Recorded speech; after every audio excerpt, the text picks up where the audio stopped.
You thought, well, all right, we are live. All right, good evening, everybody. It is Thursday night here at the show at Fish, North Georgia. We've already had some really great conversation, and it's not even getting started yet. We're in trouble. I hope somebody shows up for the night's over with, but they'll show up. But I want to thank everybody for whether you watch it live tonight or whether you watch it later on our YouTube channel. We thank you very much for taking your time to tune in. We got a pretty cool show tonight. Got a lot to get to.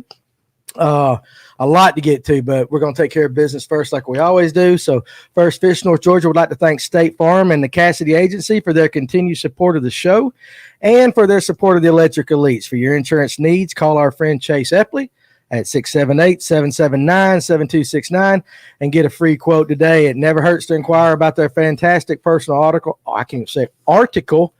policy. To protect all of your angling equipment, $75 for up to $7,000 worth of coverage per year. You can't beat that rate to protect your investment. So again, call Chase at 678-779-7269 and tell him the guys at Fish North Georgia sent you. And also, did you get a bad nut over there? No, thanks, it's good. Good. We've got Sugar Hill. It's like going to the fair. We've got Sugar Hill nuts in the house tonight. So that turkey leg. Yeah, so we're doing that. If you like fine craft beer and good times, our friends at Nofo Brewery on Highway 400 just north of Cumming is the place to go. We appreciate their support of the show, and we highly recommend all, and I do recommend all of their fine beers. Trust us, it's worth it. We would have a can up here, but there's none left. So not from the night, just from time past. But anyway, so definitely, guys, go check them out and tell them Fish North Georgia sent you. And what are we doing? How are those nuts? Bad nuts. Ryan, listen, Sugar Hill nuts. Those are Steve's nuts, and they're great. I think Steve should come up with a funnel cake and sprinkle these on top of it. Oh, man. Business opportunities. I'd pay $12 for a funnel cake with these on top of it. Easy. Steve? What would we call Steve's funnel cake, though? I don't know.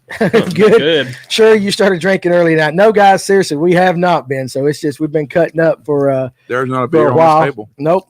We are doing this. We're being good boys tonight. So anyway, I'm going to go ahead and for right now, anyway, I'm going to introduce you to my panel tonight.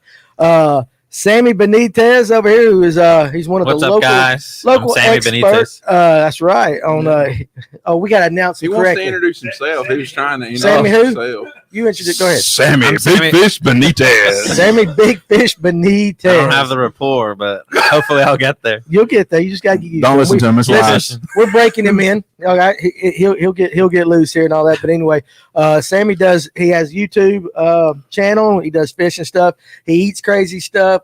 He does videos of opening boxes and stuff sometimes, don't you? A little bit of everything. Whatever. Yeah. It's good. Blake needs a haircut again. Yep, it's about that time. What? About that time. My hair's not even bad. What are you talking about? All right, show the backside. The backside of Sammy. Look at this. Look at that. Right there. Golly. I mean, do you have white no balances on? No. I don't even own that's a pair. That's a 70s sitcom to me, though. That's what Welcome Back College and all that. Which is that's before all he y'all could stand in the front yard and say, I just mowed my grass. Yeah, I just weed eated, baby. That's right. I just threw away my pair of white Nikes that are in that New Balance. I got to get a new pair. Academy. Yeah, okay. Probably like $40. All right, there you go. You cannot beat, for comfort and the price, some 80s style. You gotta get New some Balance green stains on them things. Some green stains. That's exactly right. So, 4X wide. That's right. Absolutely. And of course, you hear the laugh right there, Mr. Ryan Sheffield, which I'm glad to say is now part of True Grit Tackle. It's good to have you aboard. Happy to be here. Absolutely. On board. And you'll be seeing a lot of him. Blake is back. Blake Buchanan. And going on, everybody. He's off probation. He's off probation. He wasn't on probation. The legend. The legend's back. Nobody asked me to come no more. Everybody got tired of me. That's what it boils down to. I ain't been asked to be here. Barday is your number one fan. Barday He asks about you. He does ask about. He does. And so we got Steve Pinkston of Sugar Hill Baits and Sugar Hill Nut Company. He's over there on the couch. He's got something casting couch. He has something exciting that he's going to come over here and talk about shortly. He's going to talk about here in a little bit. And Mr. Paul Coonan is running the show tonight again. Hello, and we do appreciate Paul and all he does. So, Hey, Paul. Hey, Paul. Hey, Paulie. So anyway, we got a lot to cover if we can ever get to it. I don't know if we will tonight. We might not, but everybody's in a good mood. It's a Memorial Day weekend's getting ready to kick off, so everybody's got a lot of big plans and stuff. But I will take this time, guys. Remember what it's about. All right, and all you do this weekend, just remember what Memorial Day is really about. Take some time to contemplate that. Huh? People have missed me. No, Blake didn't get fired. Listen, Mrs. Pork Taco said, "I'm glad Blake is back." Yes, that's true. Yeah, you do have to be good paid. So he is back, and we look forward to having some good discussion tonight. We got a lot of stuff to discuss, so we're going to jump right into it. We're going to talk about a couple of local anglers. We'll give them some shout outs for some great finishes they had on the BFL. Big money Tankersley. Big money Tankersley. That's what I call him. It makes him mad. That's right. BFL, and you follow this past weekend. Dalton Tankersley, he's been on the show. A lot of people in this area know about him. He finished third as a boater. The young stud. That's right. What is he, 20? No, he ain't even. Is he that? Is he 20? I mean, I don't even think he's old enough to drink legally yet. I don't think so. I think he's like 20. Don't quote Blake on that. I mean, we talk. But he is young. He is young. He's a hell of a fisherman. He actually guides trout and goes and kicks people's butt bass fishing. So the man's got it. Oh, yeah. He's got it. He ain't got nothing wrong. So he finished third as a boater, and Jason Sayers, who he does represent Fish North Georgia and True Grit, finished third as a co-angler. And both of them are pretty cool guys, so we wanted to give them a shout out. I'm 21, Blake. There you go, Dalton. I'm 21. So there you go. 21. He is old. He's legal. He's legal.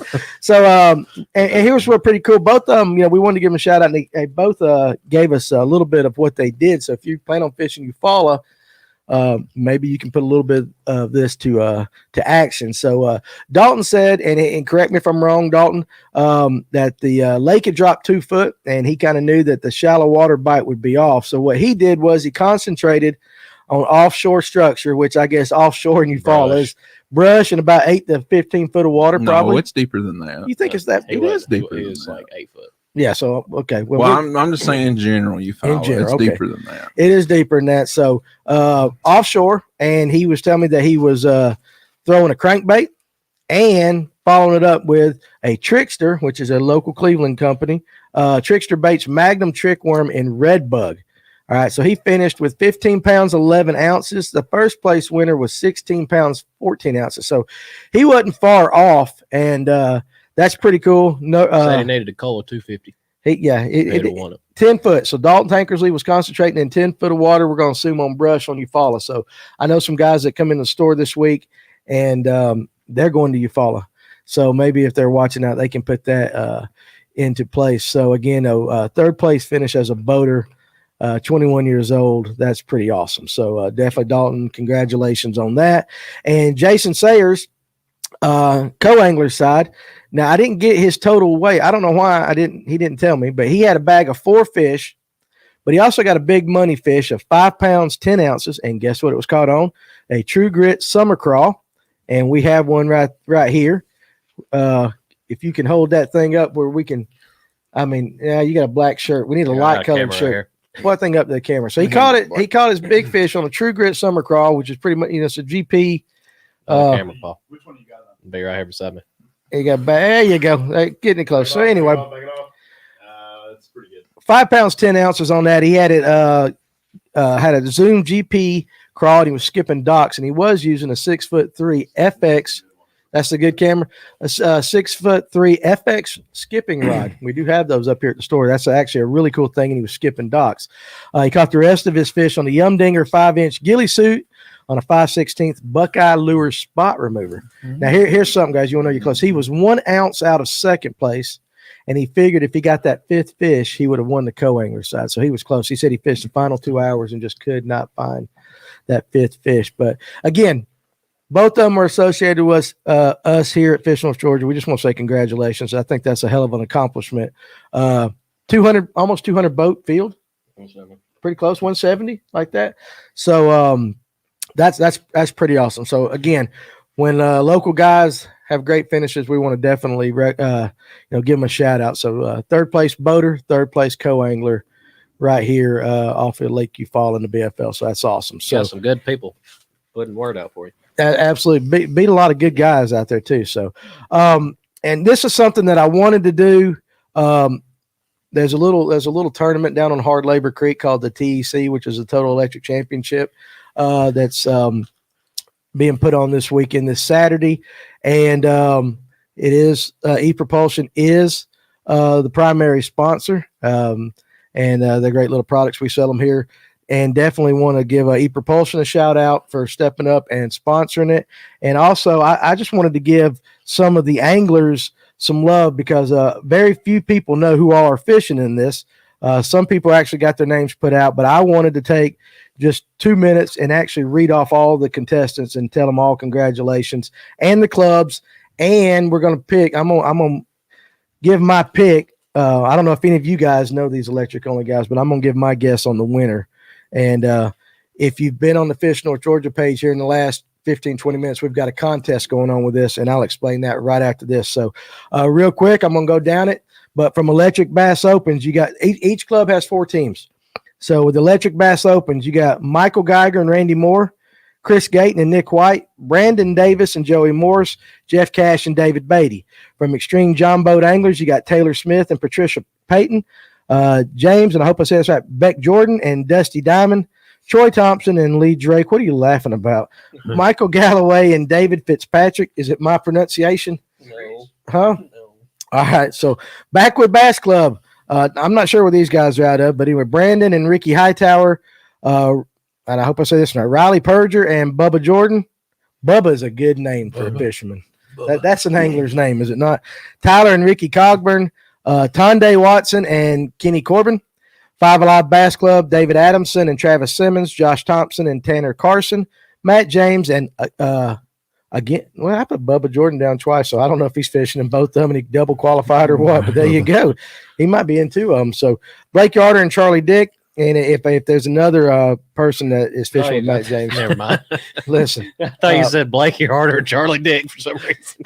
I thought that's what you just said. I was like, what the hell? I was like, what the hell? This is why he ain't been on, guys. I'm just kidding. I swear to God, I thought that's what you said. Blake Yarder. Blake Yarder. Small water angling teams, Mike Strickland, Kevin Beatty, Billy Fain, and Keith White, Stephen and Jamie Bostick, Justin Reynolds and Tim, the A-Rig Master Wyatt, Dahlonega John Boat Anglers, Aaron Bland and Jason Brown, John Long and Jack Butler, Jonathan Bowen, Rick Carden, Eli and Dylan Self.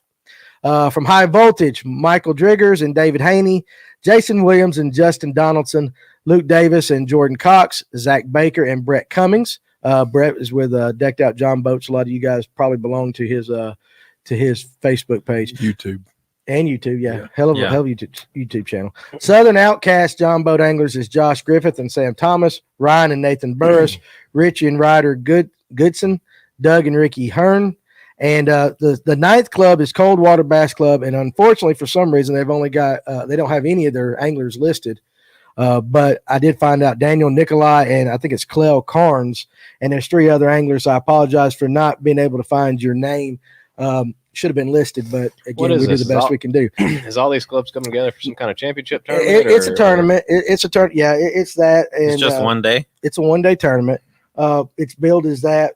It's basically the top 4 finishers out of all these clubs. That's what I figured it was. Get to do that. So again, very good field. A lot of good anglers and a lot of new guys that seem to be a lot of new names anyway that I don't recognize now.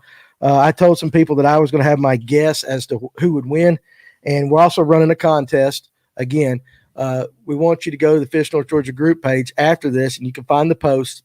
We're going to be taking entries up until 5 a.m. Saturday morning because that's when the tournament starts. But you can guess the big fish. I mean, you can guess the winning weight, and then the tiebreaker will be the big fish. And we're going to give you a 610 Veritas, Abu Garcia, medium heavy, fast casting rod to the winner, and a True Grip prize pack.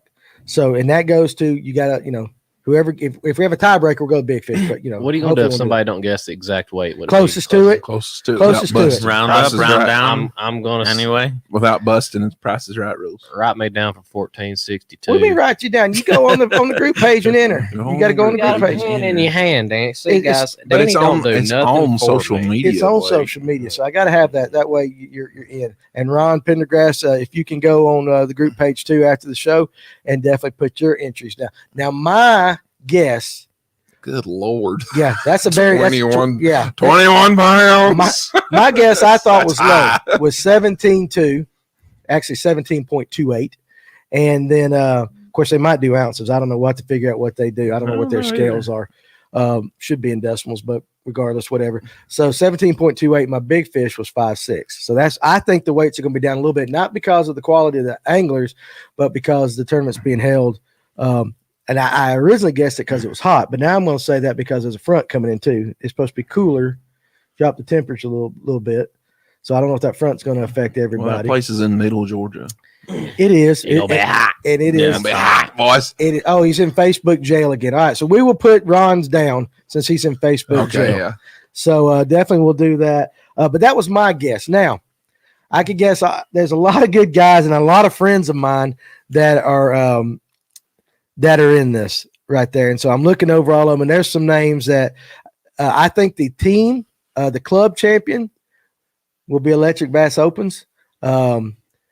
Pretty much the entire field from Electric Bass Opens fishes in the elites with us. So that's why I'm going with that. All 4 teams fish in the elite. So I'm not knocking anybody. I just think that's a pretty strong 4 team lineup for that. I'm going to go with a high voltage team to win it, though. I'm going to pick Michael Driggers and David Haney to win with 17.28. Now, we'll see how that goes. I just think they're pretty strong on that lake.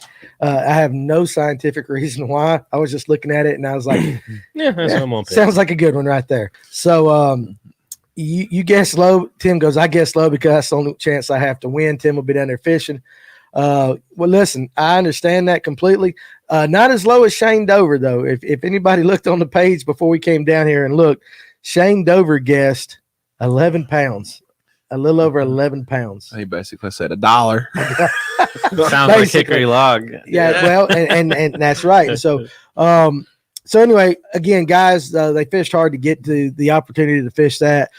We at Fish North Georgia wanted to at least say congratulations to all the teams that are making it, that are representing all the clubs, and we wish you the best wishes down there. And again, anybody really could win it. That's just my guess right there. So, you got any? Have you ever fished hard labor? Yes. I finished it in the dead of summer. And in how'd you July. do? In July, how'd you do? We caught fish on some of them. There was the lake was really high or something like that. And there was, I don't know if it still is this way, but there was trees that had water around them, and we were throwing jigs as far up in there as we could. And we was catching 2-pounders, Like in a foot or 2 foot of water. yeah, Right there at the base yeah. of it. But I mean, we got out there on that lake, and we were like, holy Lord, this place is huge. I mean, it's massive. It's a big lake. It is a big lake. It's big. And I don't know if Tim White's being if he's saying thanks because I didn't pick him. Listen, I didn't pick you because I didn't want to jinx you. I'll pick you, Tim. So Tim and Justin are as strong as him. Listen, the reality is there's of the 40 boats, all of them are good fishermen. There's about 20 that really could walk out of there that day, and they'll win an e-propulsion motor. But again, best luck all of you guys, and I look forward to seeing it and to giving away these rods. Facebook user, I didn't put that down. If you're watching tonight on Facebook, go to StreamYard. That lake needs to be more. Post that for me. I haven't done that in a while. The www.StreamYard /com/. Yeah, I'm reading as you put Facebook. Facebook, and put your name in there. That way I don't call you Facebook user all night. And no, seriously, Tim, listen, it is a pretty cool thing. And every team that's going to it should have been recognized. And I wanted to make sure that everybody got their name heard. because you all you busted your butts in your own clubs, and you all deserve the shot to go down there, and you all deserve to be recognized. So definitely wanted to make sure that happened. So we here at Fish North Georgia definitely appreciate you. So, all right. So what we're going to do, guys, is we're going to talk with Sammy about some Hickory Log stuff. We will go wherever your comments lead us. We will get into some Lake Lanier talk as well. We've got the Stump the Panel question tonight. Last week, we were stumping Paul. Paul was on here by himself, but this week, stump everybody. So you got a chance to stump everybody. And, it's a good question. It was submitted by Phil Johnson. All right. Phil Johnson, PJ Spots on Lanier, a guide. So it is a legitimate question. Bush. Don't you steal that. Bush. So anyway, so we're gonna get into talking about that. There is a tournament being put on Hickory Log Monday morning. If you go on Facebook, on the Fish North Georgia group, Jesse Benson, and Jesse, forgive me, I know he just started a new club. I don't know if you had it listed under that, but he was wanting to look to throw an open tournament for those that want to come out Memorial Day. I think it's from 6 a.m. to 2 p.m. At Hickory Log, and I think anybody is welcome to come out and participate. If you guys didn't fish too much during the TEC, you guys come on out. If Mr. Gayton is okay and well and can stand up straight, I plan on fishing it with him. So I will be there. So it ought to be a good time. It's not going to be too hot. So you'll look down at the bottom of the weather forecast going. I think it's supposed to be 72 to 74. Man, I seen it's supposed to be in the nice. 60s this week. Up here, it will be. Yeah, it's supposed to be really Sunday's cool. supposed to start getting cool. It's going to cool Yeah, off. I'm Got a front sick. coming It's That's what we through. need. And Rain, low humidity. weather. Sammy, you got an invitation. Sammy, like he says, I need a partner. So I chose to work Monday morning so I can go fish Tuesday morning. He's smart because he knew everybody would be at Hickory Log on Monday. Yeah. So he's working, so he gets the lake to himself. Sounds like holiday pays We involved. should do Holiday it. pay. I mean, I'm interested.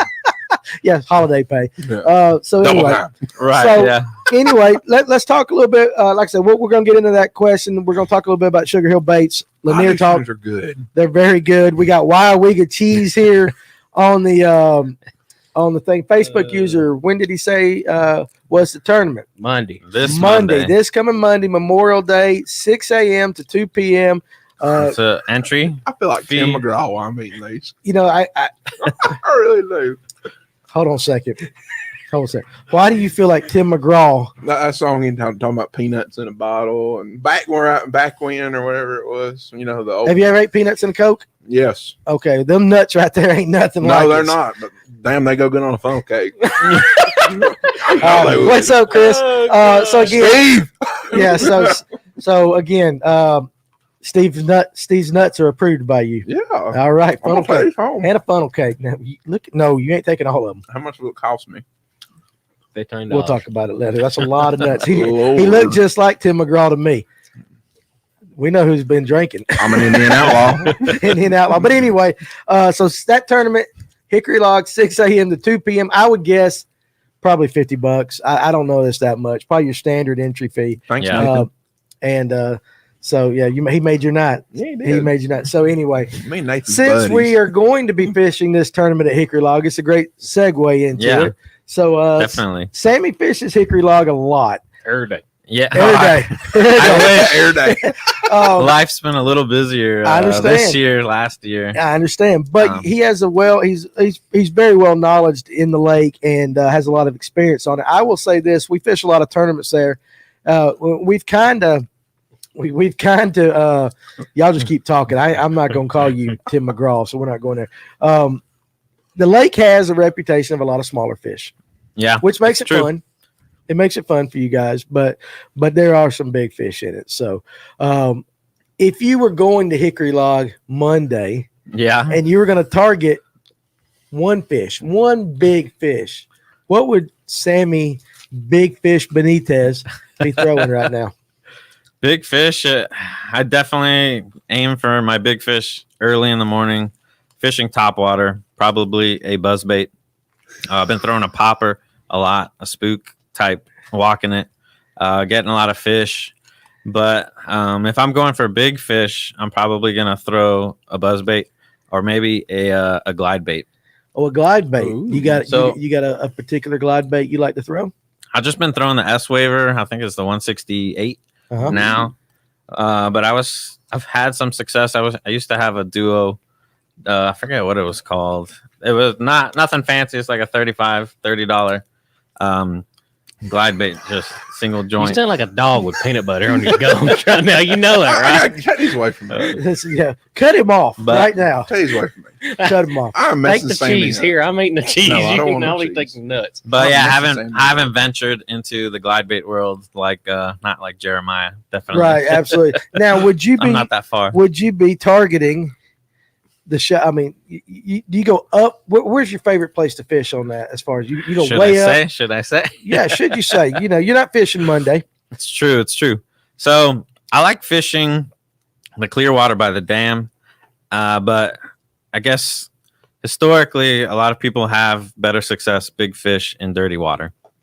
It's just kind of the nature of it.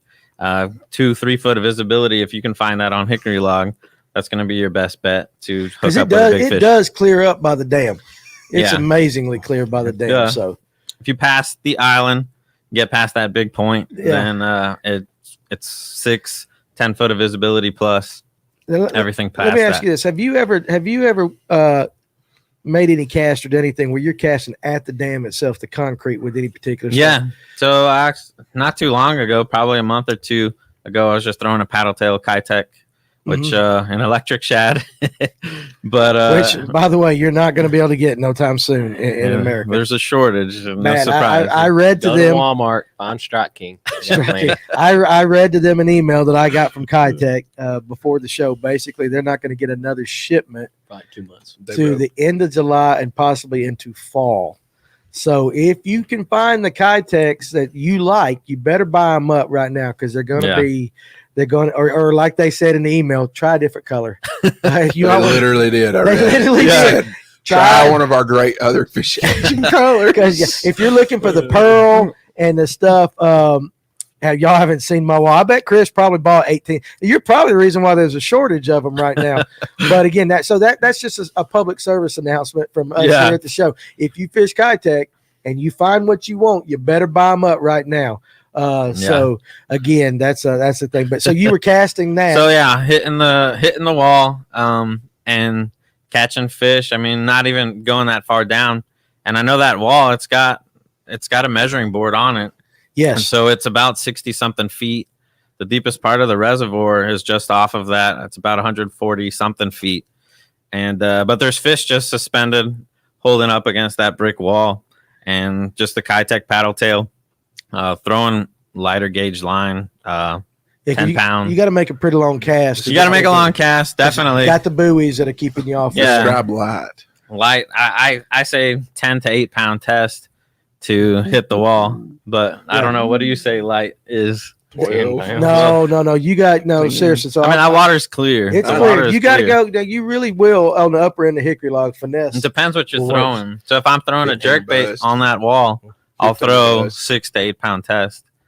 But if Yeah. I'm gonna throw a paddle tail, I'll probably throw 10 pounds. We You were, a brave man. well, I mean, that's what you got to do. And we were Yeah. actually, we were throwing, we had to throw spinning tackle, light line. We were throwing weightless, wacky rigs and hitting the concrete and letting it fall. And if you just hit it in the right spot, it was boom. yeah. You know? Now, I'm not saying we got any monsters.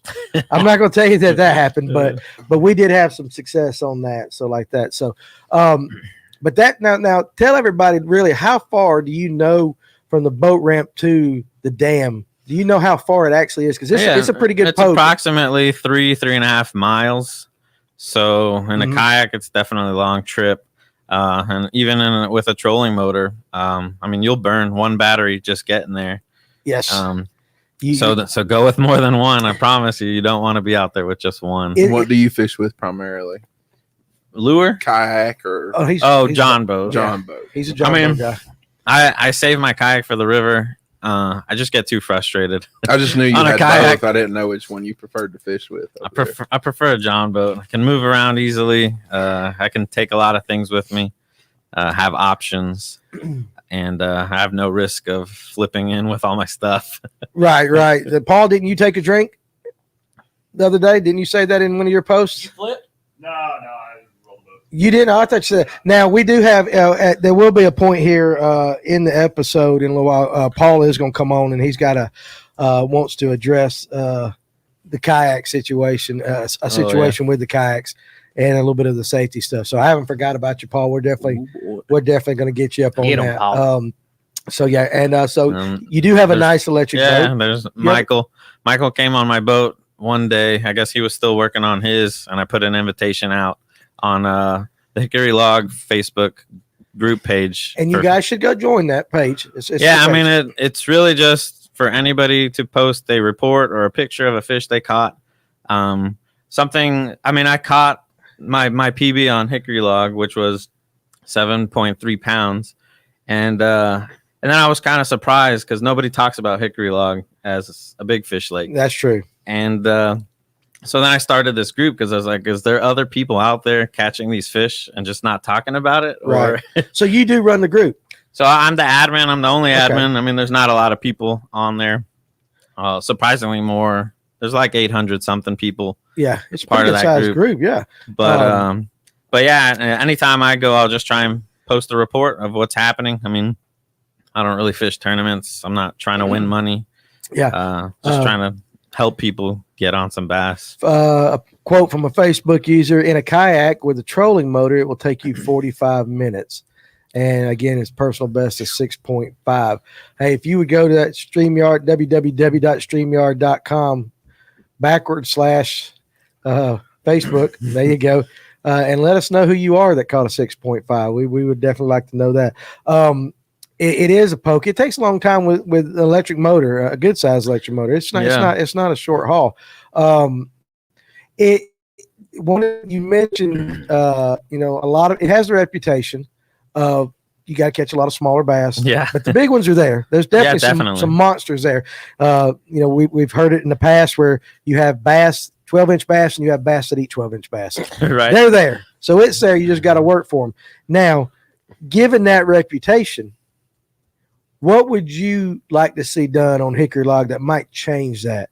Is it they need to keep them? Do we need a slot limit? What do you think? Because you're on the lake all the time. Yeah, I mean, my personal opinion, I think if we started pooling our limits of 12-inch bass from there, that will give an opportunity for some of these bigger fish or medium-sized fish to continue to grow. And I mean, I'm no biologist or anything, but Right.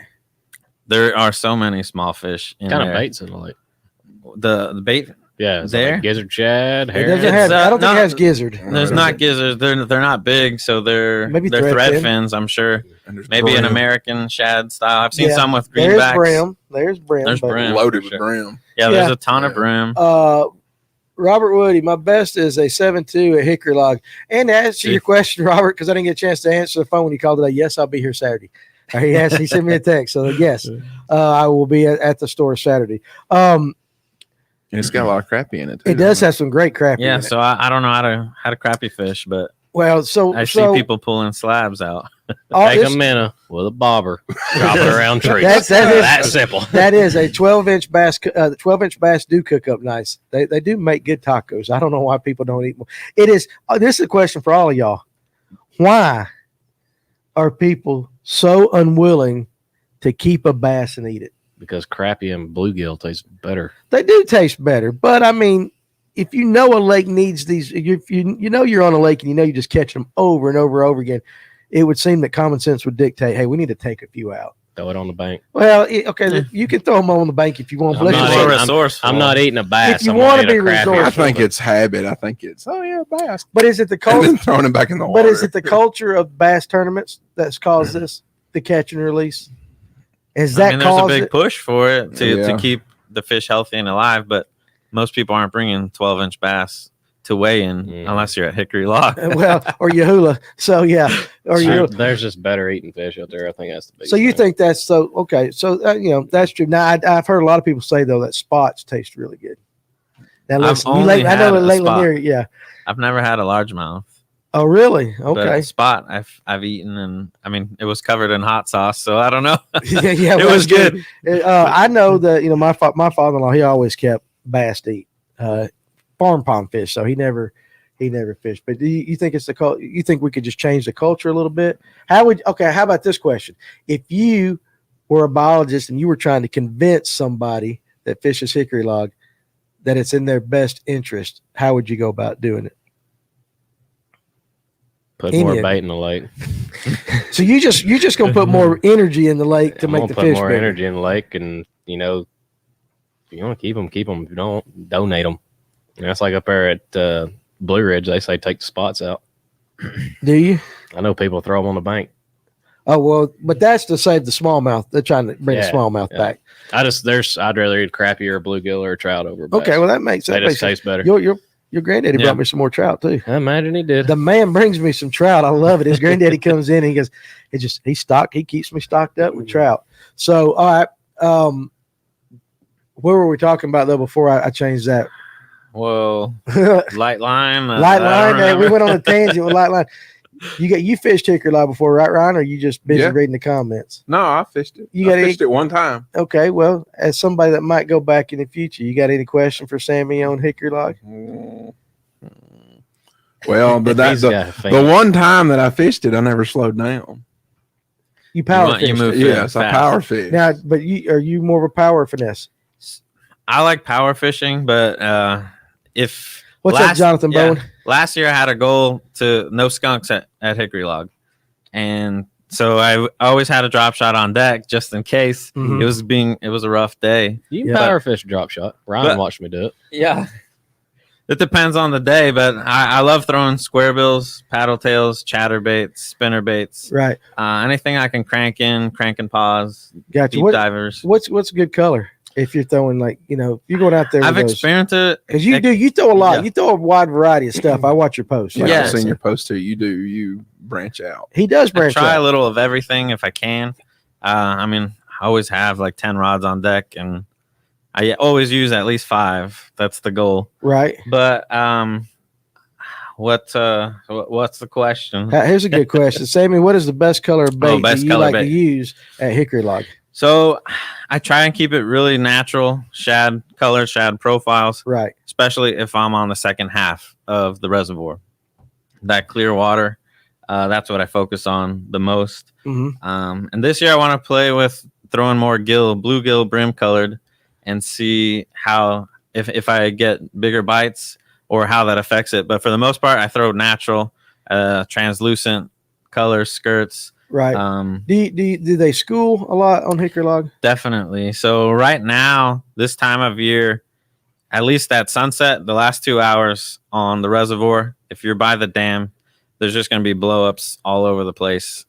Open water, 100-foot deep. And these are mostly largemouth. And they're all largemouth, yeah. So it's interesting. They act like spots. Yeah. So I don't know that I've ever caught a spot on hickory log. Not in the past 3 years that I've been able to tell the difference between the two. But they're schooling in open water. And you can throw a wacky rig, a white Senko out there. You can throw a paddle tail. You can throw an A-rig. You can work a jerkbait fast. You can throw a popper. And they're aggressive. And they're gonna hit it. I was out there on what's today, Thursday. So I was out there Tuesday night working at the Spro E-Pop that they gave us, or they let us get. Great bait. And I love it. I love it.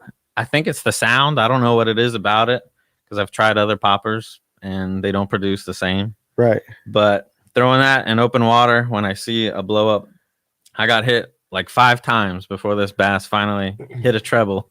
Just very aggressive. But just slapping it in the air and all that. And it's super fun. That's so. What about for your traditional guys, like any kind of like your natural colors, green pumpkins and stuff like that? So green pumpkin worms. I mean, Yamamoto Senkos. I'm a big fan of those specifically. Right. They have a good fall rate. What's your favorite way to rig it out there? I'll throw wacky or Texas rig. Okay. Oh, so you're a Texas rig guy. Okay. Little Dana Smith action going right there. If there's usually only Texas rig if I'm fishing cover. Now, do you fish a bigger worm? No, I fish 5-inch. So you Worm, still say with a 5-inch small? Senko. Yeah. Okay. All right. Now, when you drop shot, we've had some success actually drop shotting with bigger worms on there. It's a little bit different. We went in with a different mindset, but Like 12-inch worm. not that big. 6. Not that big. I've doubled up on an A rig at Hickory Log more times than any other lake combined. And that is, now listen, that is true. They school up like that. That would make a lot of sense. Tim throws an A rig in a mud puddle. I know. That's so it doesn't surprise me, but he does catch a lot of fish. And again, Tim, we were talking earlier. There's a good spinnerbait bite certain times of the year on Hickory Log, and I'm not gonna give away your spot. I won't do that and all that. But we actually talked about the elite tournament out there that you guys won. You and Justin won, and I was telling Sammy about the morning. And what you guys saw, and it did not surprise him at all when I was telling him that. So, but yeah, A-rig, there are places on that you can throw the A-rig, though. You can throw deep open water, but you can throw it in some shallow water too and work it. Yeah. So it's pretty versatile out there. What is the worst mistake a person makes going to Hickory Log that they can do? A new angler, never been on Hickory Log. What is the worst thing they could possibly do? Turn around when you think you've gone too far. Oh, just not going far enough. On Not going far enough. There's so much to explore there. It definitely takes more than a day to fish it. That or just staying, even though by the ramp there is good fish. There is good fishing. Yeah. I would say go farther. You know, there's some big creek channels there with a lot of different structure. If you go all the way through the culvert on the back, it just turns into a different pond, basically. It is, and that's got like lily pads or there's stuff lily like that. pads all throughout there. Water clarity is a lot dirtier. You didn't know that? There's 2 creeks yeah. that feed it. Will you take me fishing? You go. How deep are those lily pads? Oh, There? it's fairly 8 feet, yeah. give or take. I No, mean, listen, it is a. that's the deeper part of it, I would say. Broomstick. Gonna be going in there. You're Big gonna be gonna there be some, punching, ain't you? You're gonna be. yeah, we're gonna be cracking some heads up there in the lily pad. If they're 12 inches, they're going about 15 foot. They're dying. What's funny is it's almost like Latham, because I think of Latham as basically one lake that can be separated into 4 different lakes, 4 different sides. And Hickory Log is the same way. Boat ramp, the S-turn creek to get to the big main point. If you've ever fished Hickory Log, there's a point that just it goes and goes and goes and goes. It's under the water. Yeah, You know which one we're talking about? I've seen more than a handful of people just ram it with They the trolling ram it, motor. yeah, because you go, it's 30, 40 foot on this side, and all of a sudden you're in 2 foot of water if you don't know it's there. Hickory Log's that lake in Canton, right up behind home. Yes, it's in Canton. And Right off the interstate over there. it is owned by the Water Authority. So again, I did see a post earlier this week on the page where people were fussing because they saw a pontoon with an electric motor going up the thing. Let me go ahead and do this. Latham has one. Hickory Log has one. The Water Authority guys have gas motors that they do use on that. They're not worried when they're working or going about going 4 miles an hour everywhere they go. They got places to be and they get to use it. So there was a lot of confusion about it. And I understand. People were like, hey, this is electric only lake. Well, somebody actually asked me if they saw somebody with a gas motor, who do we report it to?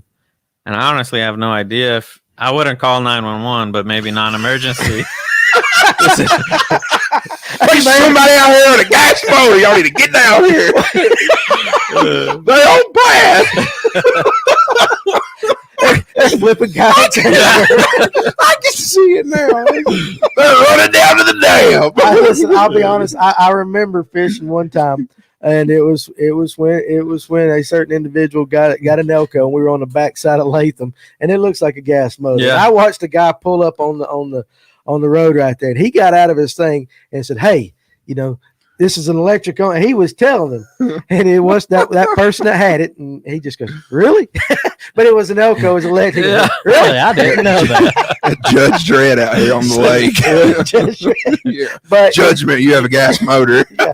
But anyway, if I were in that situation, I would call the Water Authority. That's Water it. And if Authority, you're at Latham, it would be Mark or any of us locals that watch the lake. We know if you're on there with the gas, we can hear it. So you're not gonna be able to sneak it by us anyway. So there you go. Definitely. Hey guys, if you're in the market for some wild Wega cheese curds, we do have them at Fish North Georgia. They're definitely available. Come get They're back in stock. We got a fresh shipment Straight from Wisconsin. These There's some things are good UFC fights, and they're a hit if you got a bunch of buddies coming over. To watch There's fights. nothing wrong with beer and cheese. Nope. Let me try one. Now they're better. Sprinkle some of They're- that hot sauce they're- on one. Let's know how it tastes. Sammy brought some hot sauce. I don't know if I'm gonna get any of these guys to try it. I might try it. 'Cause I mean, I'm not gonna get that he deep does. into it. Listen, he does do these videos where he was doing hot sauce tasting. What is the hottest one you got tonight? I brought. If you watch The Last Dab on YouTube, I brought The Last Dab Apollo. Oh hell! Oh God! You brought what now? It's hot. It turned you red, didn't it? I mean, I can show it to you, but Pull It's- them out. Let's It's hot. pull out your stuff. We're gonna be getting naked if we eat that stuff. We ain't gonna get nobody. Woo! Nobody Over naked. here. We over here fainting like Listen, mama in church all right, over so here. how- It's the how sun, big it's it- hot, and it's revival. How big is the ramp? Could you fit an 18-foot fiberglass electric boat in at Hickory Log? Yes. That's what we fished out of. Well, when you're that eating one the time shit I out of was this, out. ain't you? I had it with dinner tonight. He's putting it on his Chick-fil-A sandwiches. That's Boy, sure is his good with some upbringing, though. pickles. Man. What? Now you're Cuban? My parents are Cuban. Cuban, and- yeah. This is the They last might be dab watching. on hot. You've watched Hot Ones, right? I But ain't watched my, that. my, You're my such mom an never old man. cooked spicy food. Really? It's This in is your just DNA, something, man. I don't know. I might try one of them. So I how want big is some the of ramp? that Cuban Here's the only rice. problem with Hickory Log. It's the parking situation, especially on a Saturday. Oh yeah. You want a piece of cheese here on my finger? Put on piece of cheese. Not a lot. So just a dab, though. He's Which gonna one- die, boy. Wait a second. Which one of those is the hot? Maybe I need to warm up. They're both I'm gonna go pretty ahead. hot. They're both. Yeah. These are both the level 10s on Hot Ones. Oh, but he's this got one's he's hot. got toothpicks. No, we gonna dab. it. You might need the toothpick to get it out. I mean, it's just Oh, it's- pepper mash in there. Oh Lord. Oh, That is right. Chick-fil-A sauce. Cuban I coffee, went to aka Chick-fil-A the other day at work for I don't lunch, know and what- they gave This me looks like 2 something hot come out of honey my mustard. son. God, you see, listen, let me tell you what I've gotten what I love at Chick-fil-A. So I get the spicy Yeah. chicken sandwich with the That's, pepper jack that's cheese. good. That's what I do. He'll feel it. But Put the honey roasted barbecue sauce. don't put a lot on it. It's gonna That's hurt. not a lot. Hey, All right, I'm gonna You go got ahead. something to drink, right? I'm gonna go ahead and take over while Danny does this. chew So- this up, and I mean get it around. All right, Put it- so put it to tongue divert, down. to divert away from this while Danny does this because he's What gonna about- die. You got to witness it. Smells like curry, doesn't it? Mustard. Chew It it does. up. Chew it up real Nose- good. nose- Hold on a Get second, it, hold get on it a on your second. tongue. Sorry we didn't answer that question, Tim. I appreciate you you stepping up right there. Yeah, about the boat ramp. You should be able to be just fine, but it is a shallow ramp. But the parking, oh my Parking goodness. can get rough, and I wish we had Let me some see kind the- of lines. Let me see the but- ingredients. You ain't got that- still got that gravel parking lot. lot. I want to read what I'm getting ready to eat. So, Talk. so if someone's going out here fishing this weekend and they're saying, I'm going to Hickory Log, what would be your advice to how they should attack the lake? So this time of year, I would start at a main lake point and work my way back into a creek. Get it Oh. all over that tongue. Holy So this crap. is a slow burn. Spit it out. Don't you? 1 spit it minute out. in, you'll feel the full Pib. potential Mr. Pibb of gone. hot. It's gone. You feel it yet? He is turning as red as a hat. He's already turning. Red Hold as on a second. hat. Hold on a second. Hold on a second. I say 1 minute in, you'll feel it. It is warming up. And you eat that on everything? A lot of stuff. That's why you ain't got no hair on top of your head. It's all burned off. Okay, listen. I think I can handle that. It's evaporated. You want some more? Is the other one hotter? The other one's different. The other one How will about- hit you different. How give about me a piece of on the other one. how about we just at the top and let you put it on? No, your no, tongue? no. I like it with the cheese. He wants that.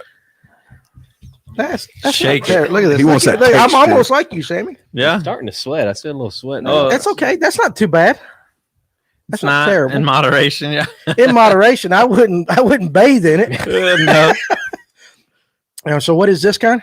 So this is Apollo, which is a new pepper grown by this gentleman, Ed Curry. It's a hybrid of a Reaper, basically. It's hotter than a Reaper. Okay, Blake, don't kill me. I'm I trying mean, to you make sure just it's covered get a little good. flavor. So this one has some flavor. They both have a different flavor. I mean, it smells like a pepper, I would say. Describe it. Oh, he threw that thing back. No, God. Oh, listen, I eat pork brains on this show. Yeah, well, good for you. That's okay. It's okay. That's okay. I mean, it hit me here in a little bit. You got anything hotter? I No. don't think you got the full potential. I'm Now good. you try some. No. Why? I just took a good one up. We need earlier. a Was that you that comparison. blew up the toilet? I don't need to do that. I walked in afterwards. And I was like, listen, I walked in. I was like, my God. Who did? I thought it was you. It was Blake. It just smelled like something you would do. I went to Fuegos, man. You went to Fuegos? I went to Fuegos. Those are pretty good. Now, what is the name of those? This is the last dab. You eat them on Triple X. chicken wings and stuff? Yeah, whatever I'm eating, mix it in, put He's it on. Cuban. They put it on everything. They Put put it that on shit rice. everything. That's not bad. I like hot stuff. Yeah. That's not bad. I But think you need some more. the problem with hot stuff is when you get hot and it don't taste. As long as you got a little bit flavor, of flavor yeah. to it and all that. Yeah, it's not. These are all natural. I mean, these are just peppers. No You need extra. a candle sponsor. We do need that. We need Febreze that. sponsor. What is that stuff? Potpourri crap that you see in these women's places. They spray it after you use the bathroom. What's it called, Paul? Febreze. No, it's not Glade. Good grief, you uncultured swine is what you guys are. It's something. All I got is the U-line. The U line, you got the U lines. I always feel insulted when I go into One a little place. Sprite. I go into, you open up the bathroom door and it automatically just goes before you even do anything. I'm like, what the hell, dude? You need a candle. I'm just sponsor. peeing. All right, so anyway, let's do this. We'll get you one of them fancy toilets at Walmart. I might eat some more of that. That's pretty good. Let me say hi to my wife. Oh, I'm sorry, man. CB, Chelsea, Poop and punch. Noelle. Poopery. Is that her and Yeah. Miss Melton? Okay, so Yeah. that's it right there. Poopery. Poopery. I knew there was something. It's a spray. It is a spray. We need it by the gallons upstairs.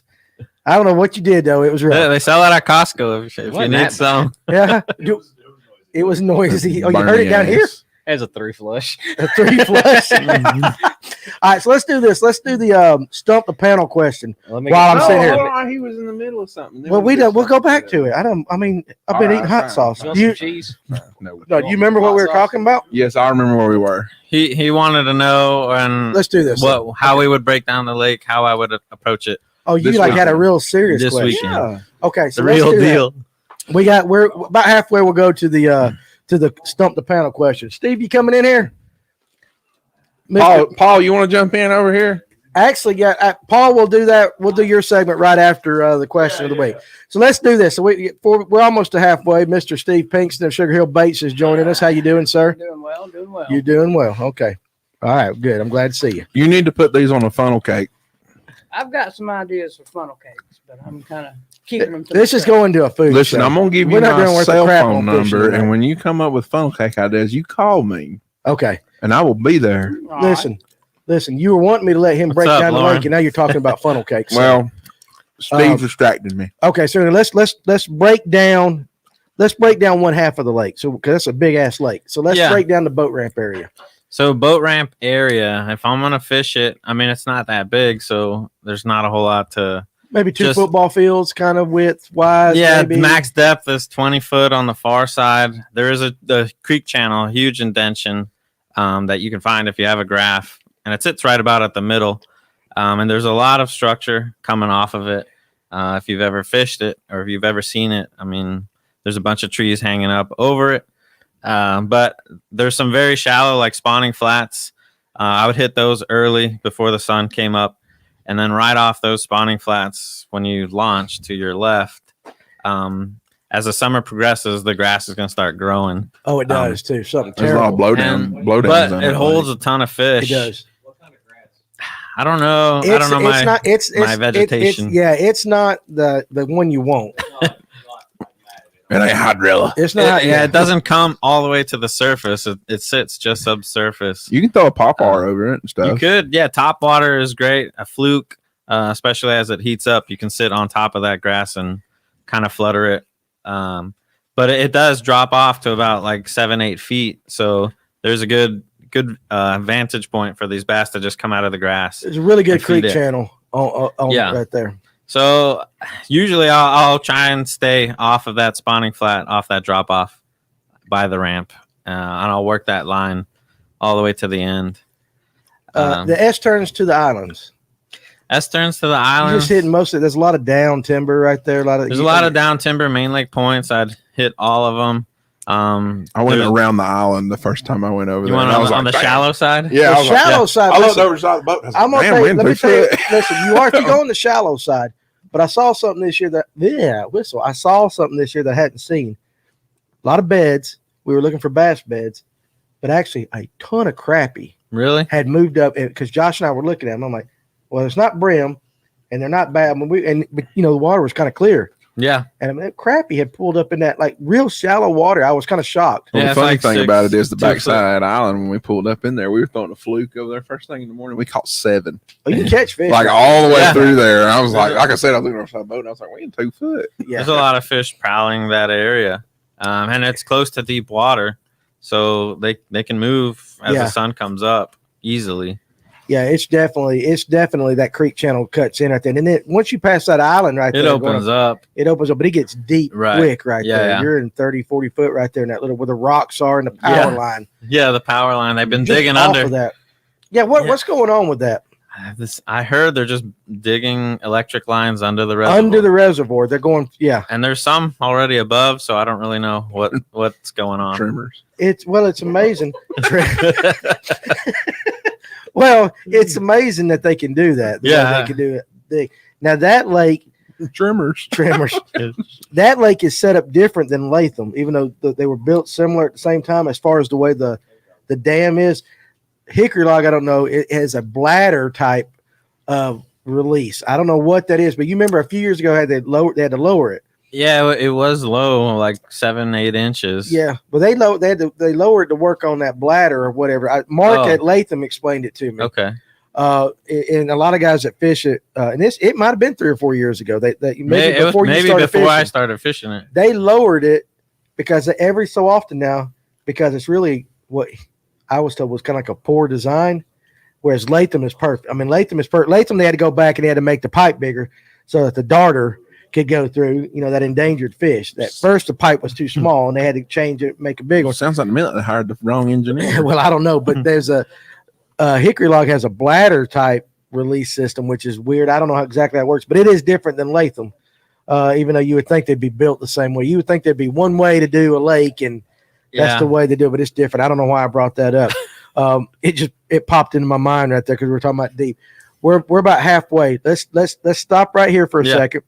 Let's do the question, and a couple of quick segments, and we're gonna get right back on Hickory Log. So, guys, and you guys back there, hey, you two, Paul and Blake, you get to listen to this. So, this question came from Phil Johnson, and so if he stumps you guys, he wins a prize pack. I don't know if Phil wants a prize pack. He's probably got everything, but you guys can play along real quick on the comments as well. So here's the question. What is the weight of Lake Lanier's record spotted bass? Who caught it and when? What is it? No, it ain't been that long ago. No. What is the weight of Lake Lanier's record spotted bass? You guys can't look. Googling it. You guys can't look at the answers if you're gonna plan on trying. If you, Starts with an 8. It's 8 something. it is over 8 pounds. It is over 8 pounds. Are you seriously gonna Google it right here? I'm not answering the question. So you're stumped. I think it's a Yeah. pretty impressive fish. 8.4. No, Russ today. no, not 8.2. 8.7. Did you know it? I used to know, The but guy I had don't. the alleged 8.6. Kinda said forgot. That he had the record, so I mean, it had to be about 8.5. Yeah. So this. All right. So here we go. So I'm just gonna say, Phil, you stumped him. So the weight of the record Lanier spot is 8 pounds 5 ounces. That was going to be my guess. You said 8.4. I said 8.5. Oh well, I didn't hear you. I heard Blake say 8.4. It don't matter. We're gonna give him a prize anyway. May 20th, 1985. The angler's name was Patrick Pinkston. Now, if any of that information is incorrect, I'll give you Phil Johnson's number, and you guys can According take it to up with him. GON, that is correct. According to GON, that is correct. Now, here's another fact about this fish. It was caught at night. It was not caught during the day. It was caught at night. On what? I wonder. Black spinnerbait. You think so? I don't know. I was just If Phil, if you're watching and you're sitting there going, I stumped them, you can let us know. If anybody knows what it was caught on, I would imagine at night, that's or deep dive. Crankbait's pretty good at night too on there. We should throw them coming up on humps and stuff, and you get smashed by spots. I don't know. It could have been a minnow for all I know. So anyway, Oh, look at it. So Facebook some user love. Steve is in the house. Yes, he is. Who are you? Well, again, Facebook user, go to www.streamyard.com/Facebook and put your name in there. Forget that. Here's a great question. I got two. We'll go ahead and give you two anyway, because Phil's not going to want any prizes. So here's another one. Who holds the lake record for brown trout at Lake Lanier? I know the answer to this question.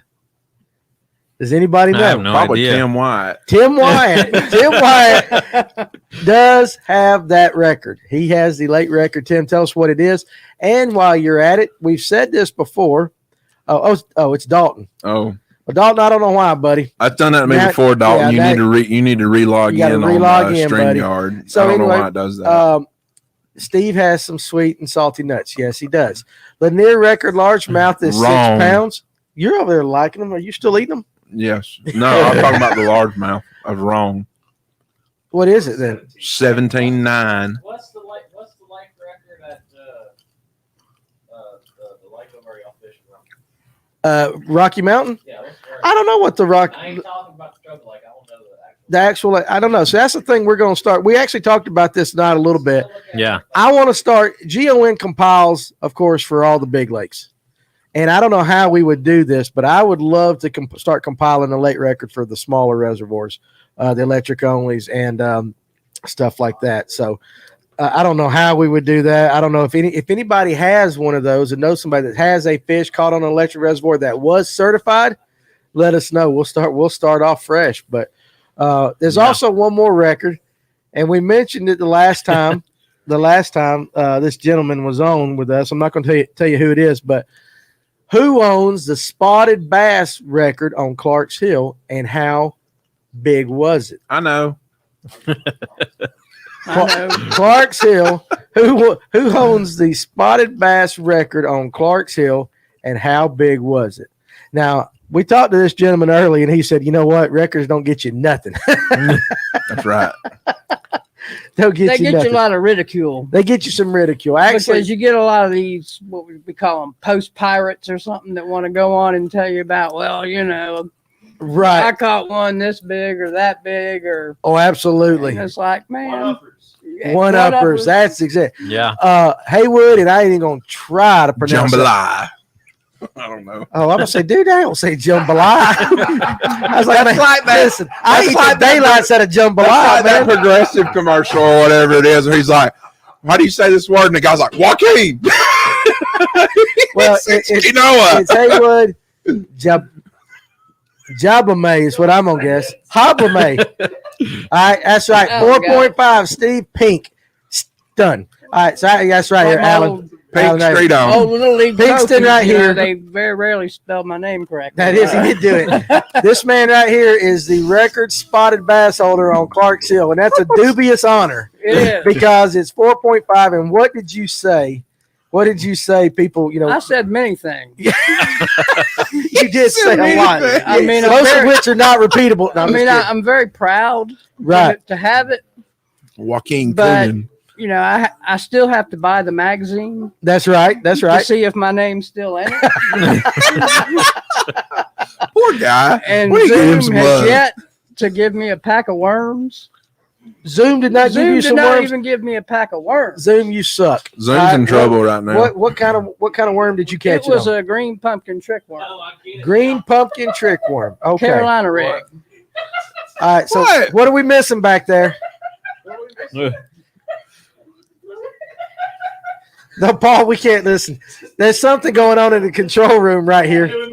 And okay, y'all. Okay, so anyway, listen. So this man right here though owns it, but he says there's always somebody.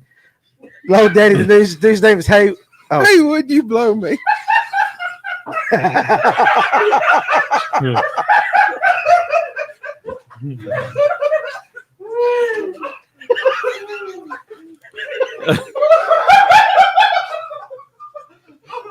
This is gonna rank right up there with the dadgum blue taco, I guess. All right. Hey, scroll back down. Let me see it now. Let me see it again. A little bit above me, I Listen, guess. I thought it was some missing damn something. Jamaican name. Oh yeah. Oh, hey, whoever you are, that's good, dude. It's Cajun. I thought it was Cajun. I thought it was a Cajun. Oh, the fact that it took that long to figure it out bothers me a little. Listen, Blue Wall. Yeah, listen. You never know these days what people's names are, and I'm trying to be polite. I'm going Habla. I'm over here going Habla. Habla. So that's great. It's French. Okay, so there you go. So Haywood, there you go. Tim White said what he said. Tim White said, "Listen, guys, failed English, didn't you? Listen, I was trying to be. I got to quit being politically correct. I was like, man, that's a messed up name, and I was trying to pronounce it just. I was. Yeah, my bad. My bad. Just call him Haywood. Haywood. That's all I'm gonna call him. Yeah. So Haywood. All right. So We anyway, appreciate the comment. we do absolutely. Appreciate you tuning in. Yeah, we just got kicked off the air. I'm sure some people are like, oh, I can't watch that no more. Anyway, still, that's good. Listen. That's right. I don't mind laughing at myself. I can do that. So that's pretty good. But I figured something was up when them two back there were laughing like crazy. So anyway, back to the fishing talk a little bit. So you caught it on a green pumpkin. What now? A green pumpkin trickworm. Green Carolina pumpkin rig, trickworm. yeah. And Zoom did Zoom. not give you anything or any credit Nope, for any of that. not a thing. That's pathetic. Zoom, you got to You know, step you got to up. have it's got to be a personal satisfaction. That's right. That's you can't right. expect fame and glory and fortune. You can. You You just ain't can, going. but I mean, you're you're just just not gonna be gonna get it. disappointed. It's Yeah. just like What you year was it? Now listen. 2014. 2014. So it's 2014? recent. You could have tagged them. You're welcome, on Ron. social media. So No worms. yeah, did you tag? Do you do Facebook? Well, I called and nobody answered, and I said because I guess nobody answers the phones over there, so I sent them an Hey, email, and they were like, "Hey, great, congratulations!" Hey, we lost it here, guys. Oh, I didn't touch nothing. listen, we done lost the screen. So anyway, I'll keep talking because I know you can hear me, but Paul let Blake behind the thing, and we lost all our visual. Now this is just gone. This is a crap show Yeah, now. but they congratulated me and said, "Hey, why don't you post something on our website?" And I posted a little something about it, and And they still didn't give you and that. that was kind of the last I heard of it. But I am going to give you some green pumpkin trickworms before you leave. I have some. I've Now, they're got- going to be trickster though. I've got plenty. Well, I'll try some tricks. I'm going to give you a pack of trickster for your record spotted bass on Clark's Hill. That Zoom Bait Co. You dropped the ball. I tell you, the fame was a long time coming, but I'm glad tonight, So tonight we officially recognize Steve Pinkston. Everybody's giving a round of applause. Congratulations. thank you. Record holder in our so, presence. so they can. So look, apparently they can still see us, and we can't see them. All right. So hey, real quick, couple things I want to show everybody. This fin clip. I have a lot of people coming here and they're asking me for fin clips, especially tournament guys, and you know they sell pretty quick. You know, a lot of people got them. If you're not comfortable fizzing a fish, this is the best alternative to do that. But Steve's come up with something a little bit different. And I think this makes these, at least on his, unique. I haven't seen too many like this, but I'm going to hold them up. And while I'm holding them up, you got your standard clip and you got this. Okay, it's about a 1 ounce. It's about a 1 ounce. Come back, Paul. There you go. There you go. So I'm perfect right to the side. That way you can see. So anyway, what is different about your fin clip? Okay. Well, I put a swivel on it. You know, I don't really know the science behind all that, other than that's the same swivel I put on my underspins, and Right. they're a quality swivel. And what do you think the swivel accomplishes? well, it allows that to kind of turn and move freely, Right. rather than have the clip directly to the weight, which I think tends to put more pressure on that fin. This way, I think you get a little more movement and less stress on that actual Camera one, dummies. on that fin.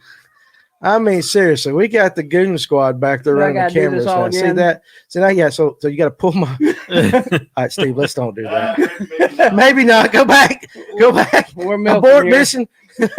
So anyway, though, but you did that because you know you're in your mind you're not putting as much pressure. That was the thought behind it. And I had gone out to try to buy some about a year and a half ago and couldn't find any. And so I just decided to kind of experiment and make my own. And that was kind of what I had Right. as far as an alternative to putting it directly to the weight or the actual chain. But I think between this or the chain, I think it's probably better to have that free moving than to have it just kind of firmly on that fin. I mean, So you use that as an alternative to fizz, yeah, I'm not a big fizzer. I don't feel comfortable. and you clip it on the fin. Yeah, Blade. you kind of clip it good up on that fin. Yeah.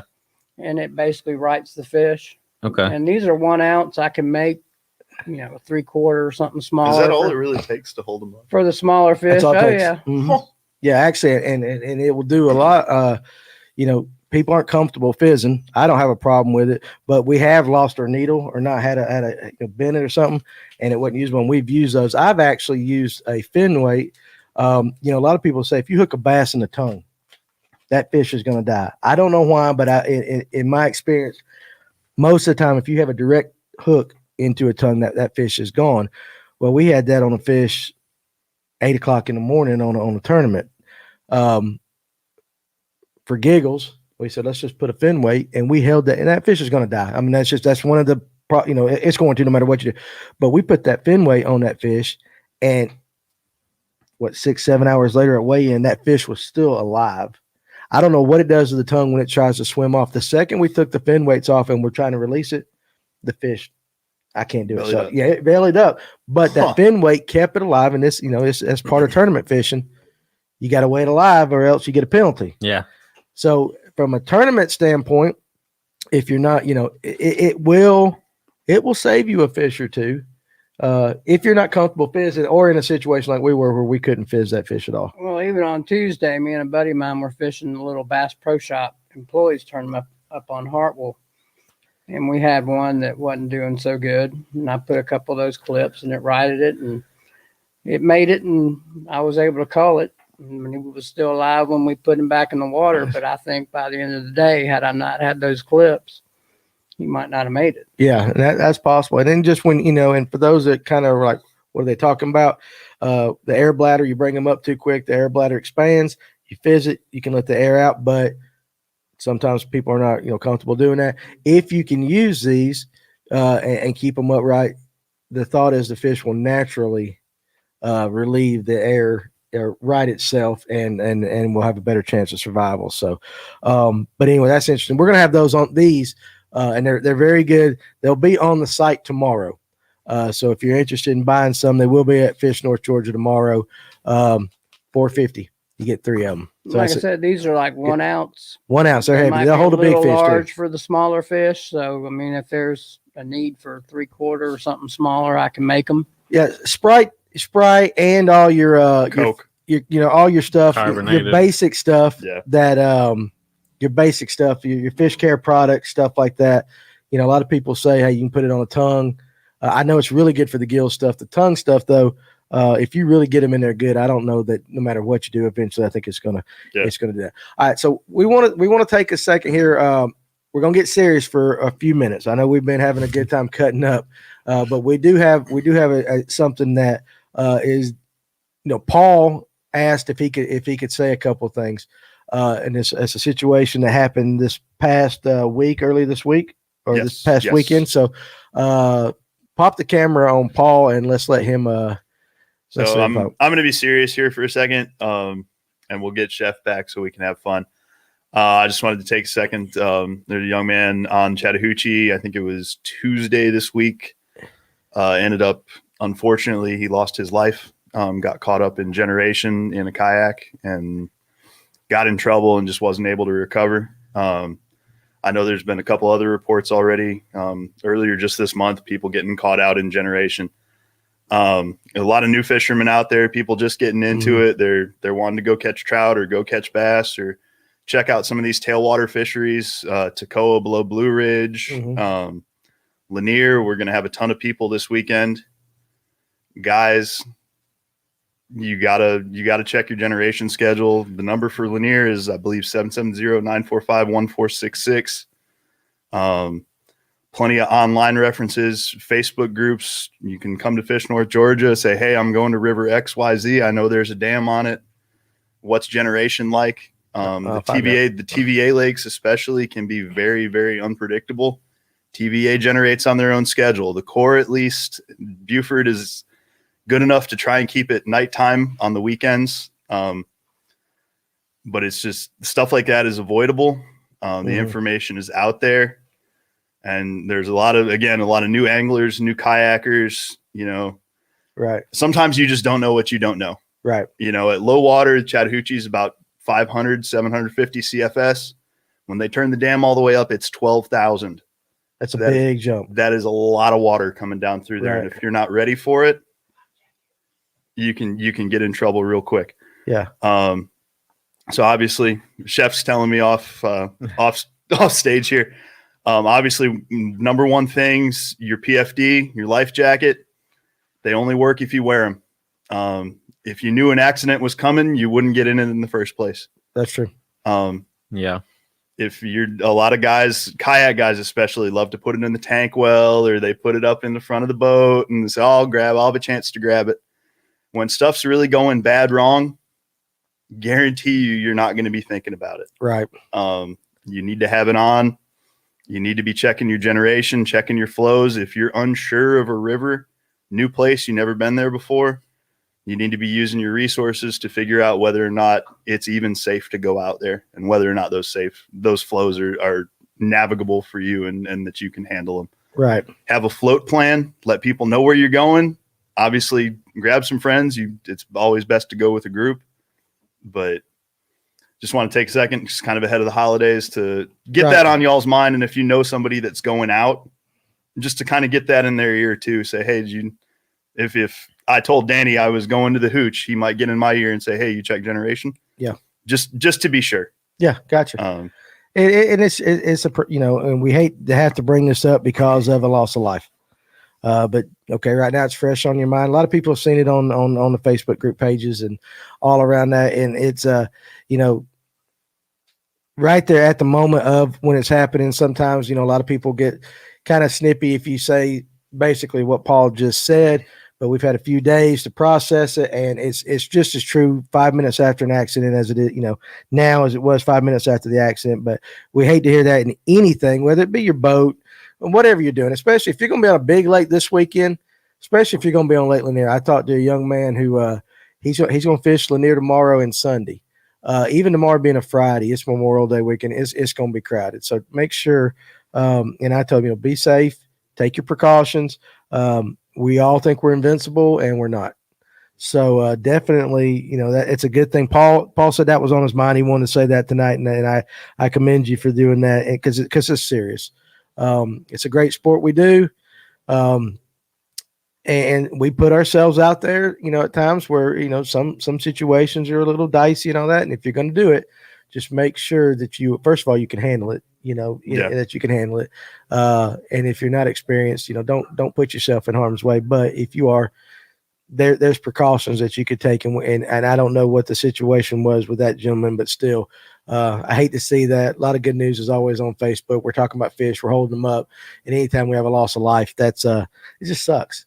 I mean, it's just, it's part of it. It's a part of it, but guys, again, Paul, thank you for that. And guys, if you're going out this weekend, seriously, stay safe, think ahead, make sure you got everything you need. So anything else? No, I appreciate it. You good? Thanks for the time, Dan. Absolutely. Let's get Chef back in. Let's get Chef back and get Blake off the cameras back there. Huh? No, he ain't done that bad. Amateur hours over. Amateur hours over. So anyway, all right. Okay. So your wife or woman? Oh, that's my sister. Oh, okay. Hey, Lydia, if you're still there watching. Oh, okay. So there you go. I was listening to him. I didn't see some of the comments. Philip Hutchison, I got a question for you while you're on. I heard that a trout does not have an air bladder. Is that true? Have you ever heard that? The trout does not have an air bladder. There's a few fish that do not have an air bladder like that fluctuations in that. And I heard a trout was like that, or a trout's air bladder works differently than a bass. I don't know. I know we've been talking about bass, but since it got brought up, and I saw Philip being on there, he's a trout expert. You're not, right? Nah. There you go. All right, so let's get back on Hickory Log and then fishing. What's a Talking trout? general. What's a trout? I know. Listen, You wouldn't think, though, since they're not really dealing with fluctuations in depth. Right. They're more current related, so they're pretty much dealing with a constant flow of oxygen through their gills and okay. everything. So a trout does have an air bladder, but it does work differently. Somebody told me that at one time. I thought I had heard that at one time. So thank you, Philip, Mr. Phillips. No, he's that Uncle Si looking fella that comes on here every once in a while. Really smart though. I need to go trout fishing. He trout fishes though, but he bass fishes for trout. He bass fishes. You would enjoy going with him. He don't throw a fly rod with a pinky in the air or nothing like that. I mean, he's got spinning rods in that boat. he's got bait casters and he's throwing stuff like that. So you would enjoy him. He trophy hunts. So that's what he's doing. That's what I do. He trophy hunts. So if you were trophy hunting this weekend and you could go to any lake other than Hickory Log, where would you go? I mean, Chick and Gunnersville are always nearby. I mean, I've never actually been to Gunnersville, but Chickamauga I've been, and it's a good lake. I mean, there's always the potential to catch a 10-pounder.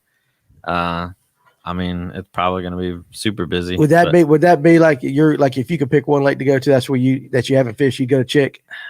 I mean, yeah, in our region, yeah. I'd say that's definitely. You got any experience on Chickamauga? Either one I've of you? never been there. How about you? You fish Chick? No, I haven't fished Chick. Now, Blake, you fished it, right? Blake fished Chick. Actually, okay, so I'm going to ask this question because a young man that came in the store, since you brought up Chickamauga, and I was going to ask you off. Chickamauga. Okay, so listen, let me read this. Hold on, I'll ask you that. On a related note, everyone needs to be very careful on all the local lakes. There will be lots of crazy folks on the water. And listen, we, of course, if you know us here, we don't mind an adult beverage. But a lot of people have a little too much and they get behind a boat that they have no business being behind. So again, those of you with sense, not only you got to prepare for yourself, you got to watch for all the yahoos out there. Third or fourth drowning on Lanier, Farmer says. So yeah, I mean, there's a lot. And it's sad. So Matt Corbin, be careful on your tournament Sunday, especially on the south end, because that's where the south end can get flat out crazy. Yeah. I mean, it churns up. I mean, it's like it's nasty. That's exactly why I won't fish lakes from April through October, Philip. That's it. Hey, and listen, Ron, I meant to. We got to laughing and with Haywood and all that earlier, but you mentioned a 13.8 pounder that was caught on Rocky Mountain.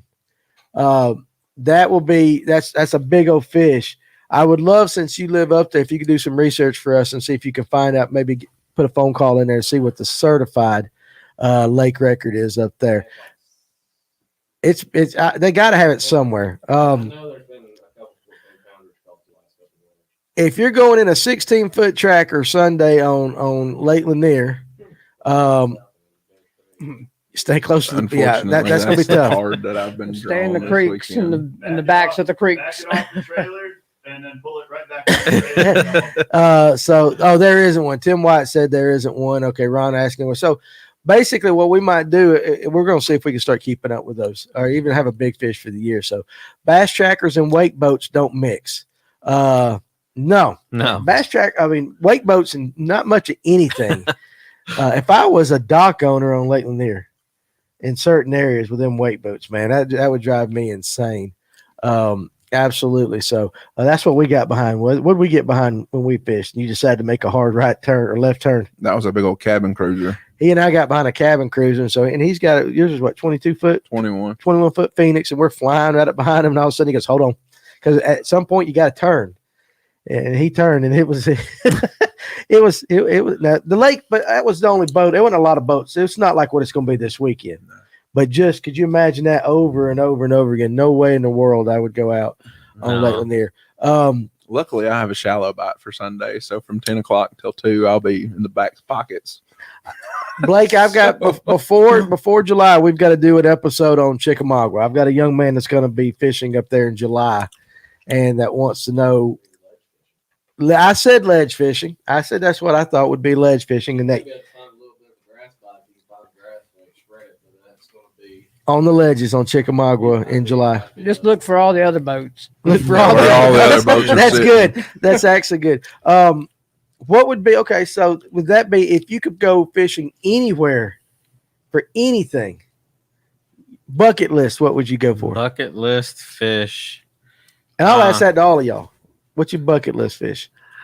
I don't know. I mean, sturgeon would be cool up in That's a freak. That's Washington. interesting. Is that where They're up north, yeah. they're up the big ones? You know, Sturgeon. That is something I have prehistoric-looking never fish. heard anybody say. and I'd like to go they say sturgeon. there's some on at the Etowah, but They have them. They have them. not probably not like they have up in No, Washington or That's wherever, but interesting. That would be you. That'd be a fun. unique trip for sure. And What about you? Snakehead.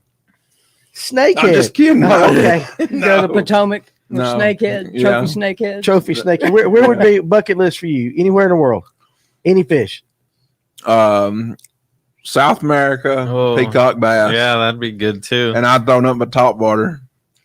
Can't you do that in Miami? In the It's- canal, yeah, but but they're not- size. they're not- South not America, the big they're ones. like, you Not might the catch a big ones. 20-pounder. Yeah, they push over Oh, to really? the 20s. Okay. Go on High it, teens. go on Instagram, follow peacock bass fishing. I can't remember what the exact name of it is. They're out there throwing these massive chug bugs, like jerking like- as hard as they can, and it's just like, and they're holding on. It's great. Um, I sit there, I watch them, and I'm like, holy crap, I want to do that. DNR. Here's an interesting thing. Here, all right. So, Bill, who knows a lot about the river stuff, DNR has shocked up 6-foot sturgeons here in Georgia. There you go, Sammy. You need to Oh, hook I one can up. do You it. might not have to go all the way to Washington, but still, I understand that. Mexico Lakes for huge largemouth, giant trevally. Trevally. Listen, I'm gun shy now on pronouncing stuff. I don't GT. know. In the South Pacific. What about you, old timer? I've really never thought much about it, but I guess if put on the spot, maybe one of those big old yellowfin tunas. Yeah, that would be it. Bluefin. The big bluefin, like The the kind, bluefin. like They're the like ones that get big. The ones that the Wicked tuna. Yeah, those big ones. You Yeah. know, that The they ones that catch the off the Japanese oil like to rigs pay and so stuff much like money that. for. And Yeah. Out there in California and out there, the big ones. Yeah. I can get you I'm not saying I $26 care a to pound. go, but I'm just saying if somebody Yeah. was to say, Would you- "Hey, we're going," do you I would eat probably sushi? Go. Yeah, I love Okay, I love sushi too. I'd eat it that's right why there I on would the like boat. to go catch one, and we just eat it right. Just there on eat the it right boat. there on the boat. See, Yeah, that would you be know. awesome. That would be awesome. Paul, Yo. what about Paul. you? Dream trip. Oh man. He's umming right One now. that I could do, or just kind of anything. Anything. If you had one chance, One that I'm making happen. I'm gonna do the Trinity River. I want to catch a giant alligator gar. Trinity River Hell for yeah. alligator gar. High in the sky. Probably Alaska. Alaska. Just go take the tour up there. That would be pretty Do good. it all. Blake's tarpon Yeah, trip I'm was a gonna. thud. What happened with Blake's tarpon trip? I don't remember hearing about it. Well, to be honest with you, there wasn't much to hear about. And listen, I'm just reading the things. He is making a gesture to me that ought not to be made right now. Let's just say the scenery was beautiful. He had about 10 hookups and what? Landed one. We had 10 hookups as a group and landed one fish. They had 10 hookups as a group and landed one fish. That was close. Yeah. Go to Louisiana and a 200-pound yellowfin will wear you out. That's some pretty awesome stuff. I still want to make the smallmouth trip up to, wherever it is in pros go to catch all the up in Wisconsin and all that, or what, Go Great like Lakes. Detroit, and Yeah, big smallmouth trip. I know that's not exotic and it's not as nice as going out of the country for peacock bass, but I'm an American, right? South America. South America, yeah. So, anyway, okay, so that's pretty. Y'all know that Texas has freshwater redfish. No. Yeah, go on. Explain. So that's interesting. So The Sabine River. what now? The Sabine River. The Sabine River. Yeah, I know they catch them. I don't know if they catch like big ones, but I know every time the pros go out there for the Elite Series, they always talk about catching redfish. I got catch you. those Okay. down around Savannah and Brunswick, can't you? Kind of in those marshy areas. Down around No, I caught redfish off of St. George, but I ain't caught them in nothing like that. But I guess that's saltwater, right? Or they all the same Well, thing? it's kind of a brackish kind of water. It's a isn't it? brackish fish. Yeah, okay. So there you go, like that. So Danny, come out to Arkansas for smallmouth and big trout. Philip, just set it up. We will do that. Freshwater redfish is a drum. Pretty much. Well, yeah, He ain't wrong. he's not wrong. I've caught some big old drum up on Kentucky Lake. Those things, they'll hit a jig. Yeah. Go hit a jig. There you go. Yeah, drum eat the jig. What is the most True interesting? grit jig. A true grit jig, especially in the summer crawl pattern that Jason Sayers caught his big fish on Eufaula, 5 pound 10 ounces this past Saturday. So Get there it you go. today at True Grit. That's right. You can get it at truegrittackle.com. By the way, which is live, guys. If There's you some redfish around Savannah. what do you say around what now, Savannah? Around Savannah. Yeah, he was hitting that True Grit Tackle logo. That's right. That's right there. We're also on Instagram and Twitter if you're on that now. And so you can definitely go join us up. But we do truegrittacklecompany.com. You can shop there for the newest stuff. And we're going to be dropping and adding more stuff over the next couple of weeks. So We're going to hit one more thing on it when we get done. It is live and active. Yep.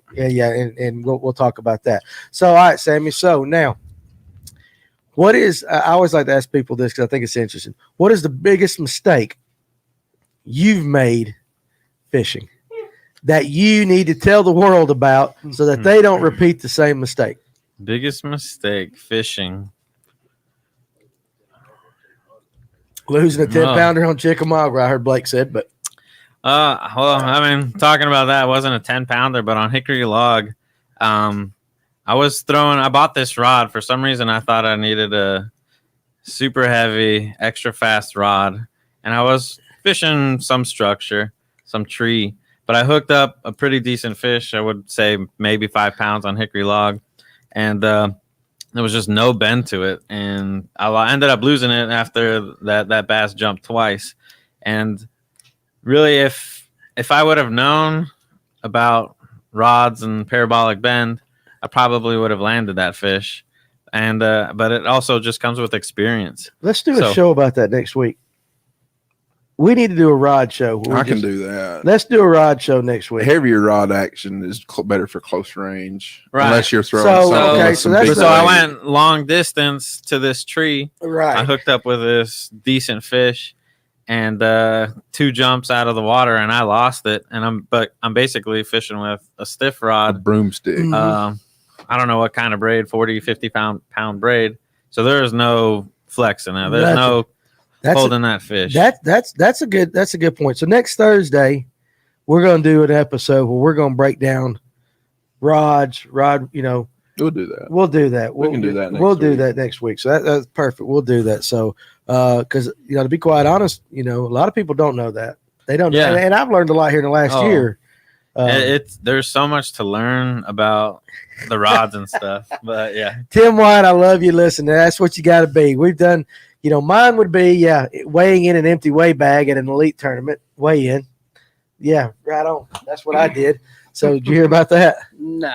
Well, I had, Tim White was involved in that escapade, but anyway, we were coming up to the scales and him and his partner was right in front of me. They took the lead. Josh needed to take pictures in front of the banner. They asked me to hold their bag. Well, their bag looked just like ours. We weren't paying attention. They get done. They throw the fish in the bag and they take off. I go up and I go 5 alive and I dump my thing and it was their empty bag.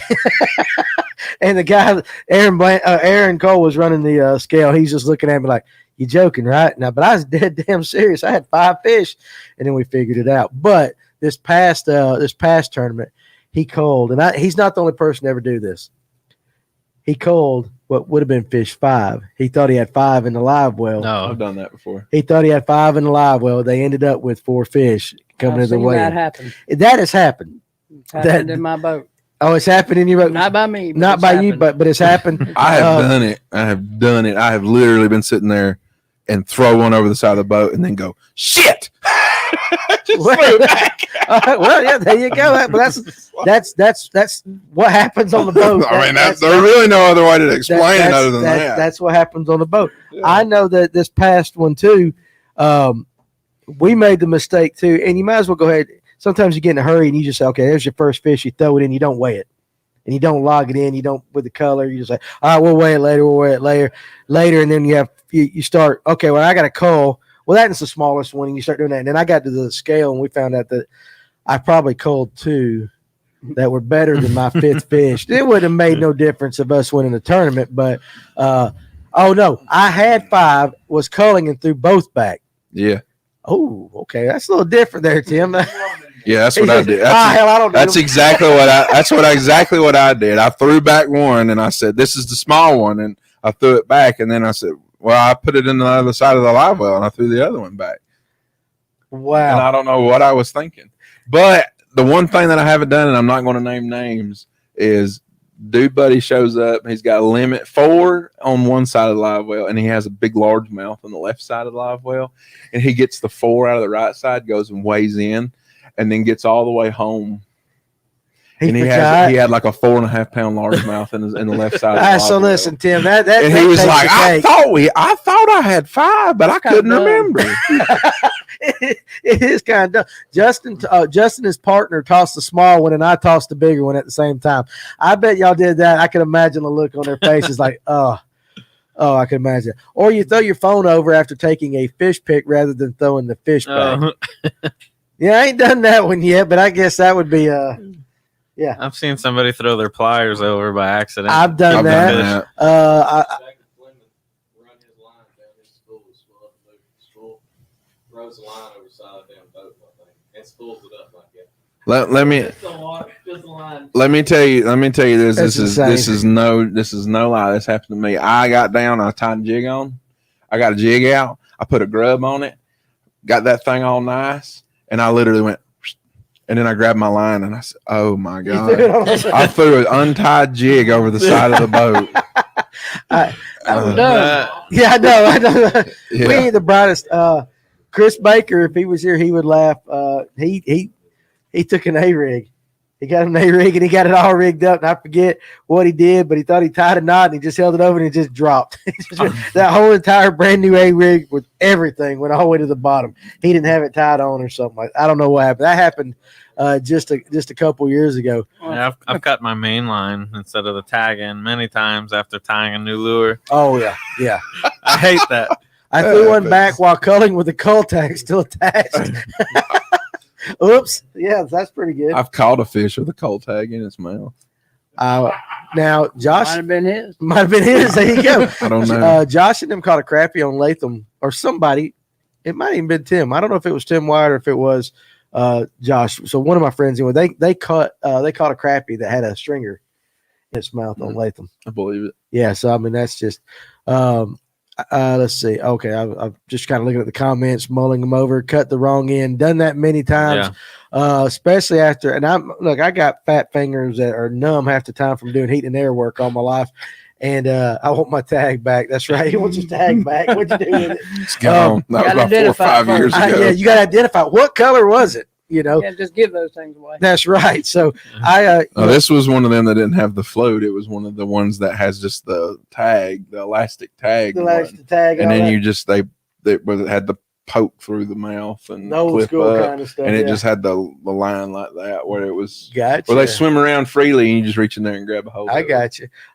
You know, I spent so much time trying to tie these, braid to fluoro. Now, it takes me forever because my fingers don't work, and I'm half blind, and I'm trying to get these fingers to work, and I get it together, and then you got to be real careful cutting that extra line. I don't know how many times I've just cut main line every single time. So Pretty aggravating. it's terribly aggravating, and I've almost thought sometimes just going back to just straight fluoro on my spinning gear because I'm tired of it. Because I just don't have. When I break off, I just don't have the. What do you think about that? Well, there's just so much discussion about all these knots.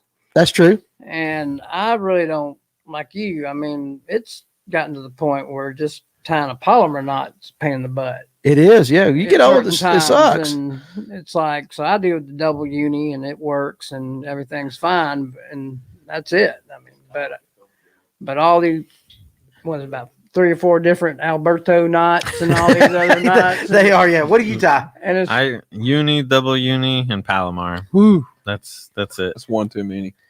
What is it? I Old can just fashioned do bass the knot. uni. What is it called? Is it cinch knot where you just It's clinch. Clinch. clinch knot? The old fat. What the hell is ever wrong with that? Why do people? I use it. I still tie everything. If up you just by tie the clinch nut. it right, you can pull a stump up out of the lake with it. Especially if you're using big game. Trust me. So you can do that. So why do people? I don't know why is it- people hate on it, but it's a good knot if you tie Because it it's right. not cool.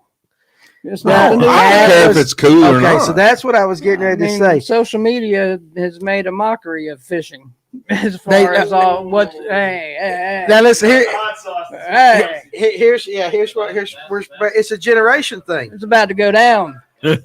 I talked to a fella at the store about spinner. It was actually Rick Carden. He's going to be down there fishing the TEC this weekend for Dahlonega John boats. We were talking about spinner baits and stuff. A spinner bait is not a cool bait anymore. You don't hear it talked about like I think it should be. Lame. People like to throw other things. Let's throw a chatter bait. Let's throw a spinner bait. Still works. Spinnerbait's great. I went. I was on the Etowah Saturday, and I threw that for 7 hours off on the Etowah But- all day. Yeah, last 4 tournaments I've fished, I've been part of my limit with spinnerbait. Spinner baits. But I can tell People you, don't know how to fish them now. That's what the problem. They think it's throw it and reel it back. It's not. You got to crawl over There's- cover. You got to bump. Yeah. stuff, Exactly. you gotta- Well, Parallel. Sometimes you throw it. Some certain situations you throw it and reel it back, but I hardly ever throw it and just reel it straight back. I'm throwing it and it come by a piece of cover and I'm stopping it Yeah. and then I'm twitching it and making those blades slap together and then bringing it back together. Making that skirt flare. Yeah, make that skirt flare, and I got a trailer or grub on the back of it, and it just pops, and then you just see them come and get it, and you're like, "Woo, I love this." I'm with you guys on that clinch knot because that's just what I throw. Just but I do guess if you get into micro guides and stuff like that, there's special knots. I know Josh had to put super glue on one of his knots the other day after he spent. No. I'm like, dude, I tend to do that on I understand. when I'm doing the I just double uni. There's For a absolutely little nothing Yeah, wrong I with just- that with braid. I know a When couple I'm guys doing they put it on before, braid. I'll put a Yeah, little glue on. I it. know. yeah, exactly. you ain't cool unless you can tie the FG knot. See, that's what It's I'm a saying. pain in the ass for one. Masochist. That's right. It is. Listen, I will honestly tie did- the double San Diego jam knot next week. Braid line. That's what I'm saying is number one, I can't tie the dang things. And number two, I don't even remember what they're called on half of these things. But I just, to me, we could do an episode on knots, what's cool and what's not, spinner baits, why they're not cool KNOT. anymore.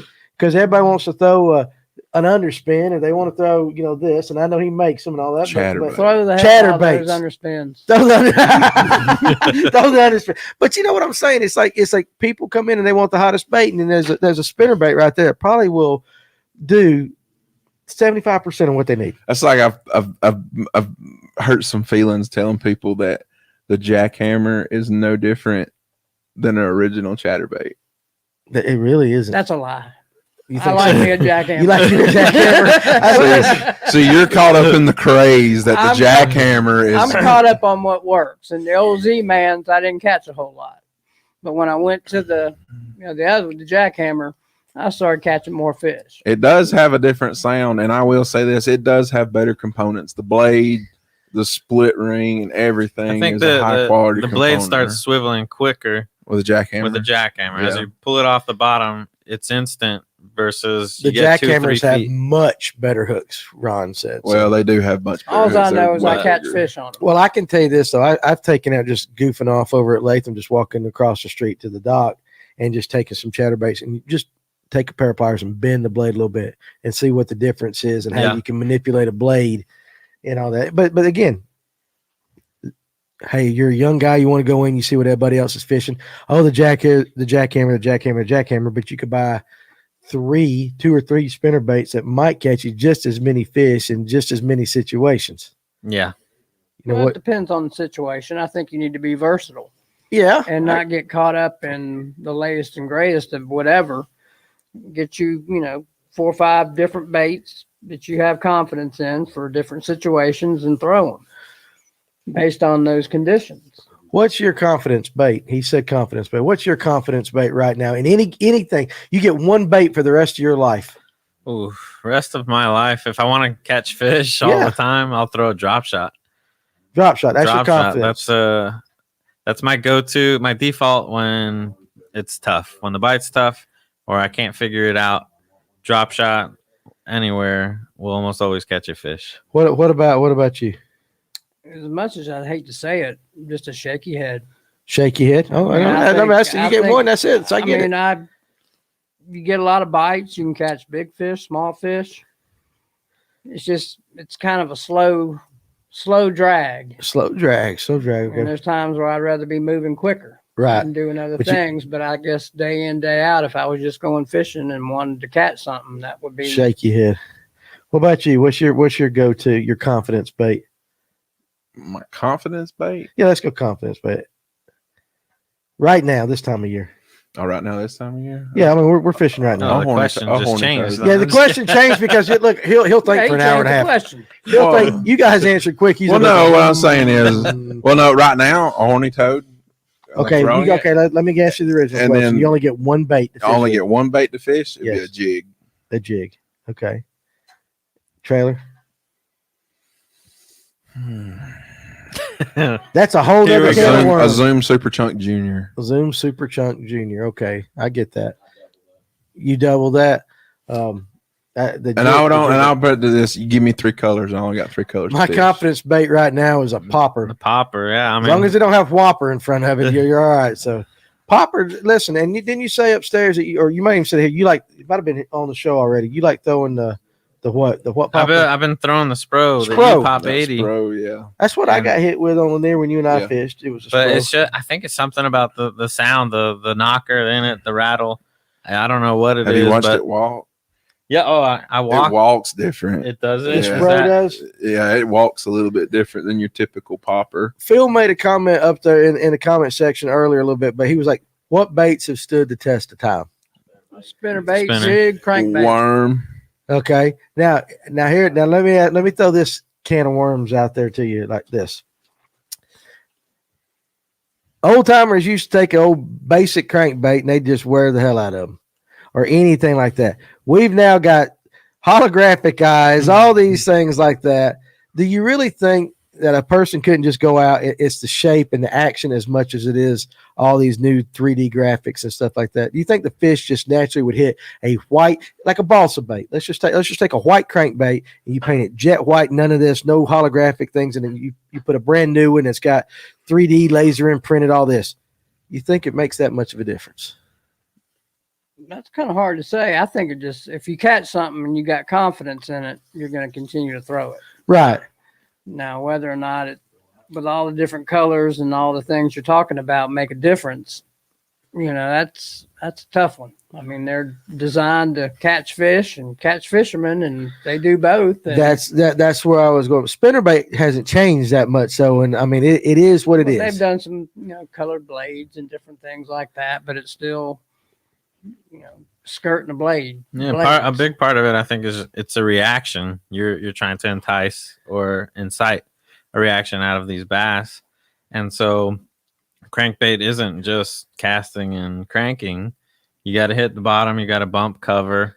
You got to do a pause, and a lot of times it'll just draw the reaction, like the jerk bait. I love the Megabass 110s +1s, the regulars, the juniors. Because it is, even if they're not feeding, they'll hit the jerkbait. And it's just making them react. And I don't know if color may play into it. I don't know. I've never seen what a bass sees. So right. It's an interesting thing. You before we get too much further and have to start winding the show down, you said you wanted to mention something again about True Grit. Well, I just wanted to say we need to, if you guys get on Instagram, Facebook, Twitter, get on there and follow True Grit Tackle. We got a lot of pictures up of the products that we're offering as our production line now. Going to be really active on Instagram, trying to post things, trying to be really involved social media wise. We just want to get you guys out there so y'all know, that we're here and we're doing what we need to do. It's coming, and it's coming. It's coming. We're pushing this thing to the limit. Yeah. We got a lot of big things coming up in store for here in the next 8 to 10 months, really. Mhm. You know, some big things. We're not gonna let them go yet, but you know, we've been busting our tail and really been getting after it now. If you guys need something or want something at this present point in time, we can pretty much get it the exact same day. Yeah. So, you know, if you guys need something coming up or whatever and you want something, we'll do our best. If we got it in stock, if we got it, we got it. And we got a lot of stock built up right now. So, you know, there's a high probability that we got it. We got it. Yeah. So, well, just case in point, I had a gentleman send me last night a picture of a spinnerbait from Tackle Warehouse. And it was a spinnerbait. And he said, "Can you guys make this into a jig?" And he seriously he did. And color is that what he color, was the color scheme and the color scheme. And he may be watching, so I'm not gonna let that color scheme out. But it was one that's not your usual jig color. mm-hmm. And I hit Ryan up. I said, "Hey, here's this picture. Can we make it?" And he said, "I think I got those colors." And sure enough, we got 2 of them upstairs for the guy to pick up. He's going to come tomorrow and pick them up. But we just want to throw that out there. Want to make sure because we're definitely going to try to take, even though we're always associated with Fish North Georgia, we're going to take True Grit and put it out on its own, how you want to say it? Let it stand on its own 2 feet. We're going to be getting in some stores soon, guys. So, you know, any of the places that you like to shop and you want to see True Grit in it, go to them, tell them you want to see us in there, and you know, we're good. We'll do it. We'll be doing it. We will do They're it. going to be available online. Are they online? They're online right now. Online True Grit right Tackle. now. We've got the website up, and again, there's a couple of stuff like we got to get our football head jigs. We got to start making some of those. We don't have those, and chatterbaits will be coming out. Really, the exciting thing right now is on all of our line of jigs. Now we're going to offer them in 2 ways. Now we have the original True Grit jig, which is just your skirt on the nearly indestructible head where the paint don't chip off and the weed guard stays in with a rubber band skirt. And then we have our tournament grade jig, which is wire tied. Right. That's really the only difference. But we're offering those now in rubber band and wire tied. And a banded rubber. And we lowered the price. Yes. We lowered the price to make it a lot more competitive. We got $349 for the rubber band, and we got $459 for the tournament grade jig. And that goes. You guys going to be doing tungsten jigs? You know, down the line maybe we'll see. I mean, but right now, no, not getting the tungsten's very expensive. Plus the machines and actually I thought when I was talking to Picasso and those guys finding out what they do for their tungsten. There's a lot that goes into getting the tungsten number one, and so probably not right now. Can you explain the we part of that? Yeah, Ryan is back. Ryan is working with True Grit again. You know, he was one of the original founders of Castleberry, and so he basically has made a big circle, and he's come back, and he is a part of the crew. So he will be here, and I didn't ask to come back. No, he didn't. I asked him. Josh, Chris, and Danny asked. We asked him because we were going to carry Dominator jigs, and we decided, well, if you're going to tie jigs, why don't you just come back with us? And he did. So there we go. So it's good, and it's going to be done right. So we didn't want to take too much, but seriously, the social media stuff, you hear us talk about it. Sammy's great on social media. It's an important thing if you want to build a following. Go follow him at. Yeah. What you got? You can find me on Instagram at SauceBossKing89, I think. Sauce Boss King. You can find me on YouTube, Sammy Benitez. If you just search Hickory Log, I'm sure you're gonna find a video of mine, and you can subscribe there if you want to. Yeah. Really informative videos. I've watched a bunch of his videos. He does a great job, guys. So if you're thinking about hitting Hickory Log at any given point in time, he's probably gonna have you a video. Didn't you do one on the Etowah just recently? I went on it. It's just Sammy Benitez. Sammy Benitez on YouTube. And listen, it's good. He and you know what? Yeah. You enjoy doing it though. That's what you can tell when people enjoy it. Yeah, I mean, you have a good time with I it. wish I had more time to produce a video because I record everything I do and it's posting it. Because every video is if you have 8 hours of footage on 2 cameras, it's 10 hours of cropping just to get it out. It is. It's absolutely. It's crazy. It's but insane. so I try and just whatever I'm doing, whatever I'm fishing, Your, get it out there. The lithium video was great. So there you go. Oh, so yeah. I guess you did that. Yeah, so, if you're so- electric, into electric boats, I did a video on some cheap lithium batteries I just recently bought. Cheap is relative in the yeah, there lithium you go. world. That's right. It is. But I just did a video. So if you want to watch and see how these hold up, I'll be putting updates videos on that channel. And it's good stuff. So go subscribe. Yeah. Go subscribe, guys. I don't make any money on YouTube yet, so it's more about it's the not about support. the money. I tell you what, trust me, we got enough followers to make a few bucks, and you gotta have a lot more than what we got to make some money on YouTube. It's more just to get the information out there. I was a new angler, and that's I was awesome. clueless. Yeah, That's because great. I use YouTube. I mean, good grief, if something breaks down on a car these days. Oh, yeah. I fix cars, washing machines. That's You like name that it, I'm woman always. That's like that woman who built a house off of YouTube like No, that's 5 or impressive. 6 years ago. Yeah, no, that's impressive. I haven't Yeah. done that. She Do you built a watch YouTube house. videos? I do. I kind of was able to walk my son through getting the thermostat rewired on on actually my ex-wife's house he's living in. Right. Yeah. That was pretty helpful. And like we were talking about live well cleaning, there's Yeah. a number of different videos on different products and ways to clean your live wells for better fish care. And It's out there. You just there's got to that weed girl out through there it. that twerks. We've got 1,000,000-something people watching her twerk. Listen, I don't know what you're talking about. I'm not answering. That's a loaded question. Wow. What do you mean the girl that twerks? She's like, Ask Paul. He's she's like, single. well, it's like she's like famous. She's got I ain't going anywhere. near that. Shoo. You ain't got going near that one. millions of people, and she teaches classes on twerking. And Ain't going Really? anywhere near that. So if I I don't know the name. I was just told about it. I haven't actually. can you twerk? I can't twerk. How Did you Yeah, learn I've anything asked from the for it. video you watched?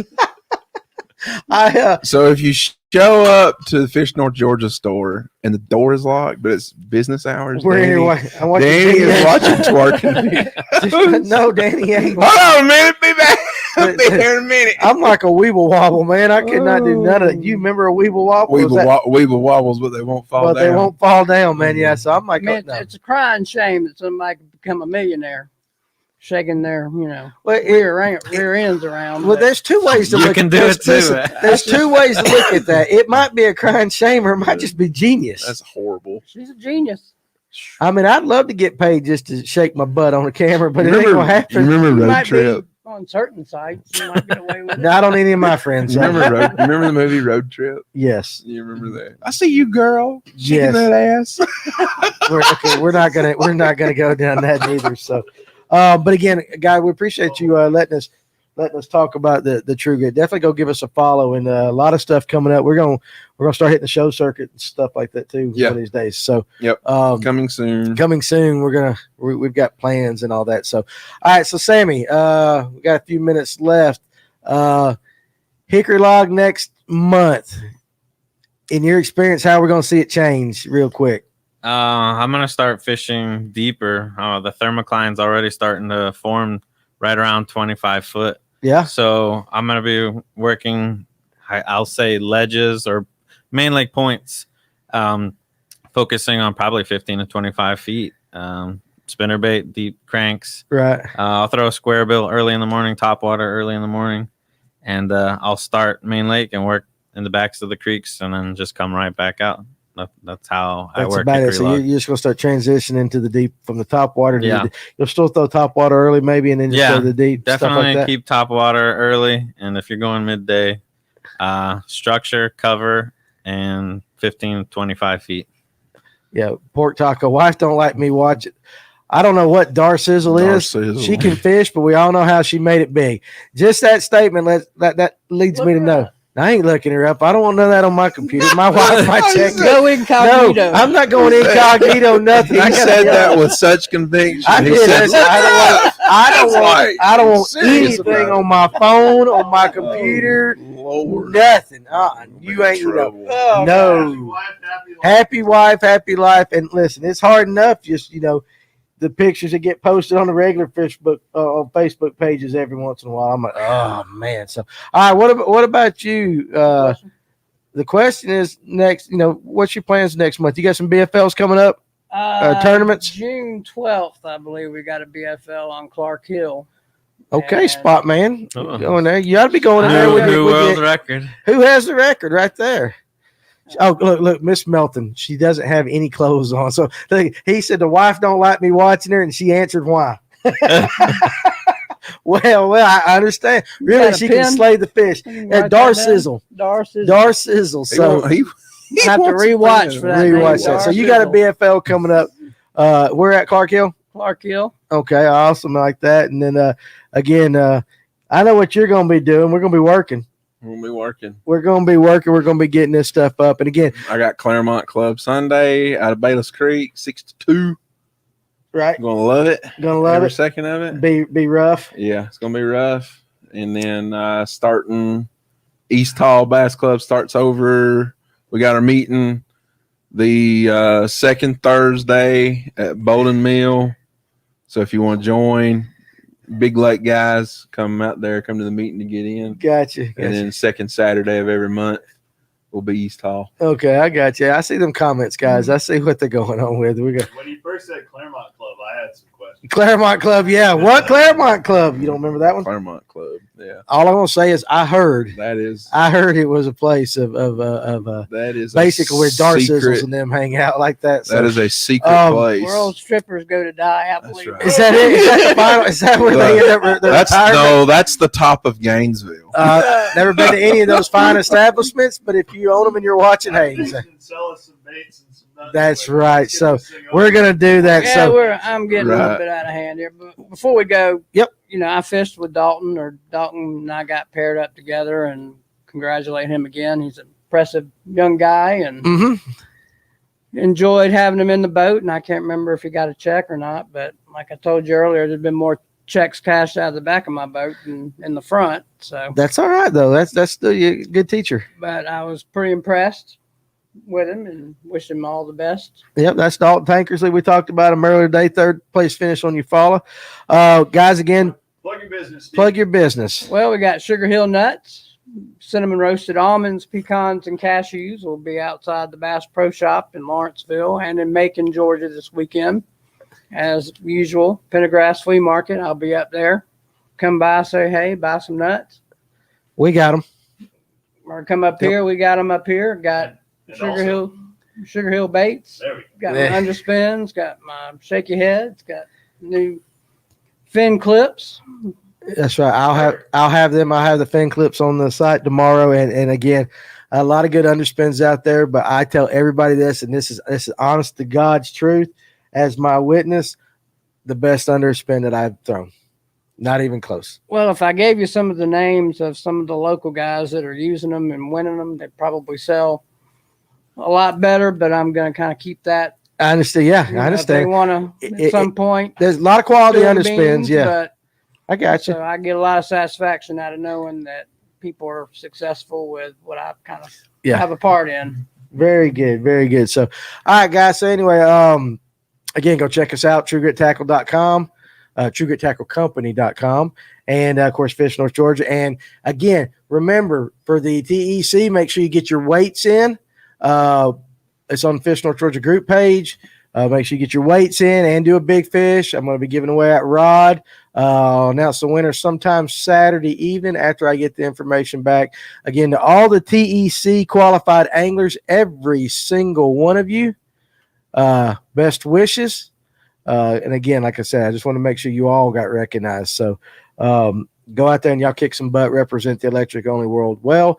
We will see you next. Oh, Sammy, thank you for letting me try the hot sauce. Thanks for letting me come. You come, and I know come back. We're I told you we get a little rowdy every once in a while. You handled it well for your first time. The hot sauce is actually very good. You guys watch his videos, go follow him. And again, next Thursday, the rod episode. So we're going to do an equipment episode where we're going to break down rods, what you use for where, what it exactly means, blah, blah, blah, all that kind of stuff. So anyway, you guys, please understand and remember what this holiday is about. The real reason, it's not about your cookouts and your fishing tournaments. Make sure you take a little bit of time this weekend to contemplate what it really means. But while you're out, while you're with your family or you're out fishing, be safe, enjoy the weekend. We will see you back here next Thursday night. Y'all have a good one.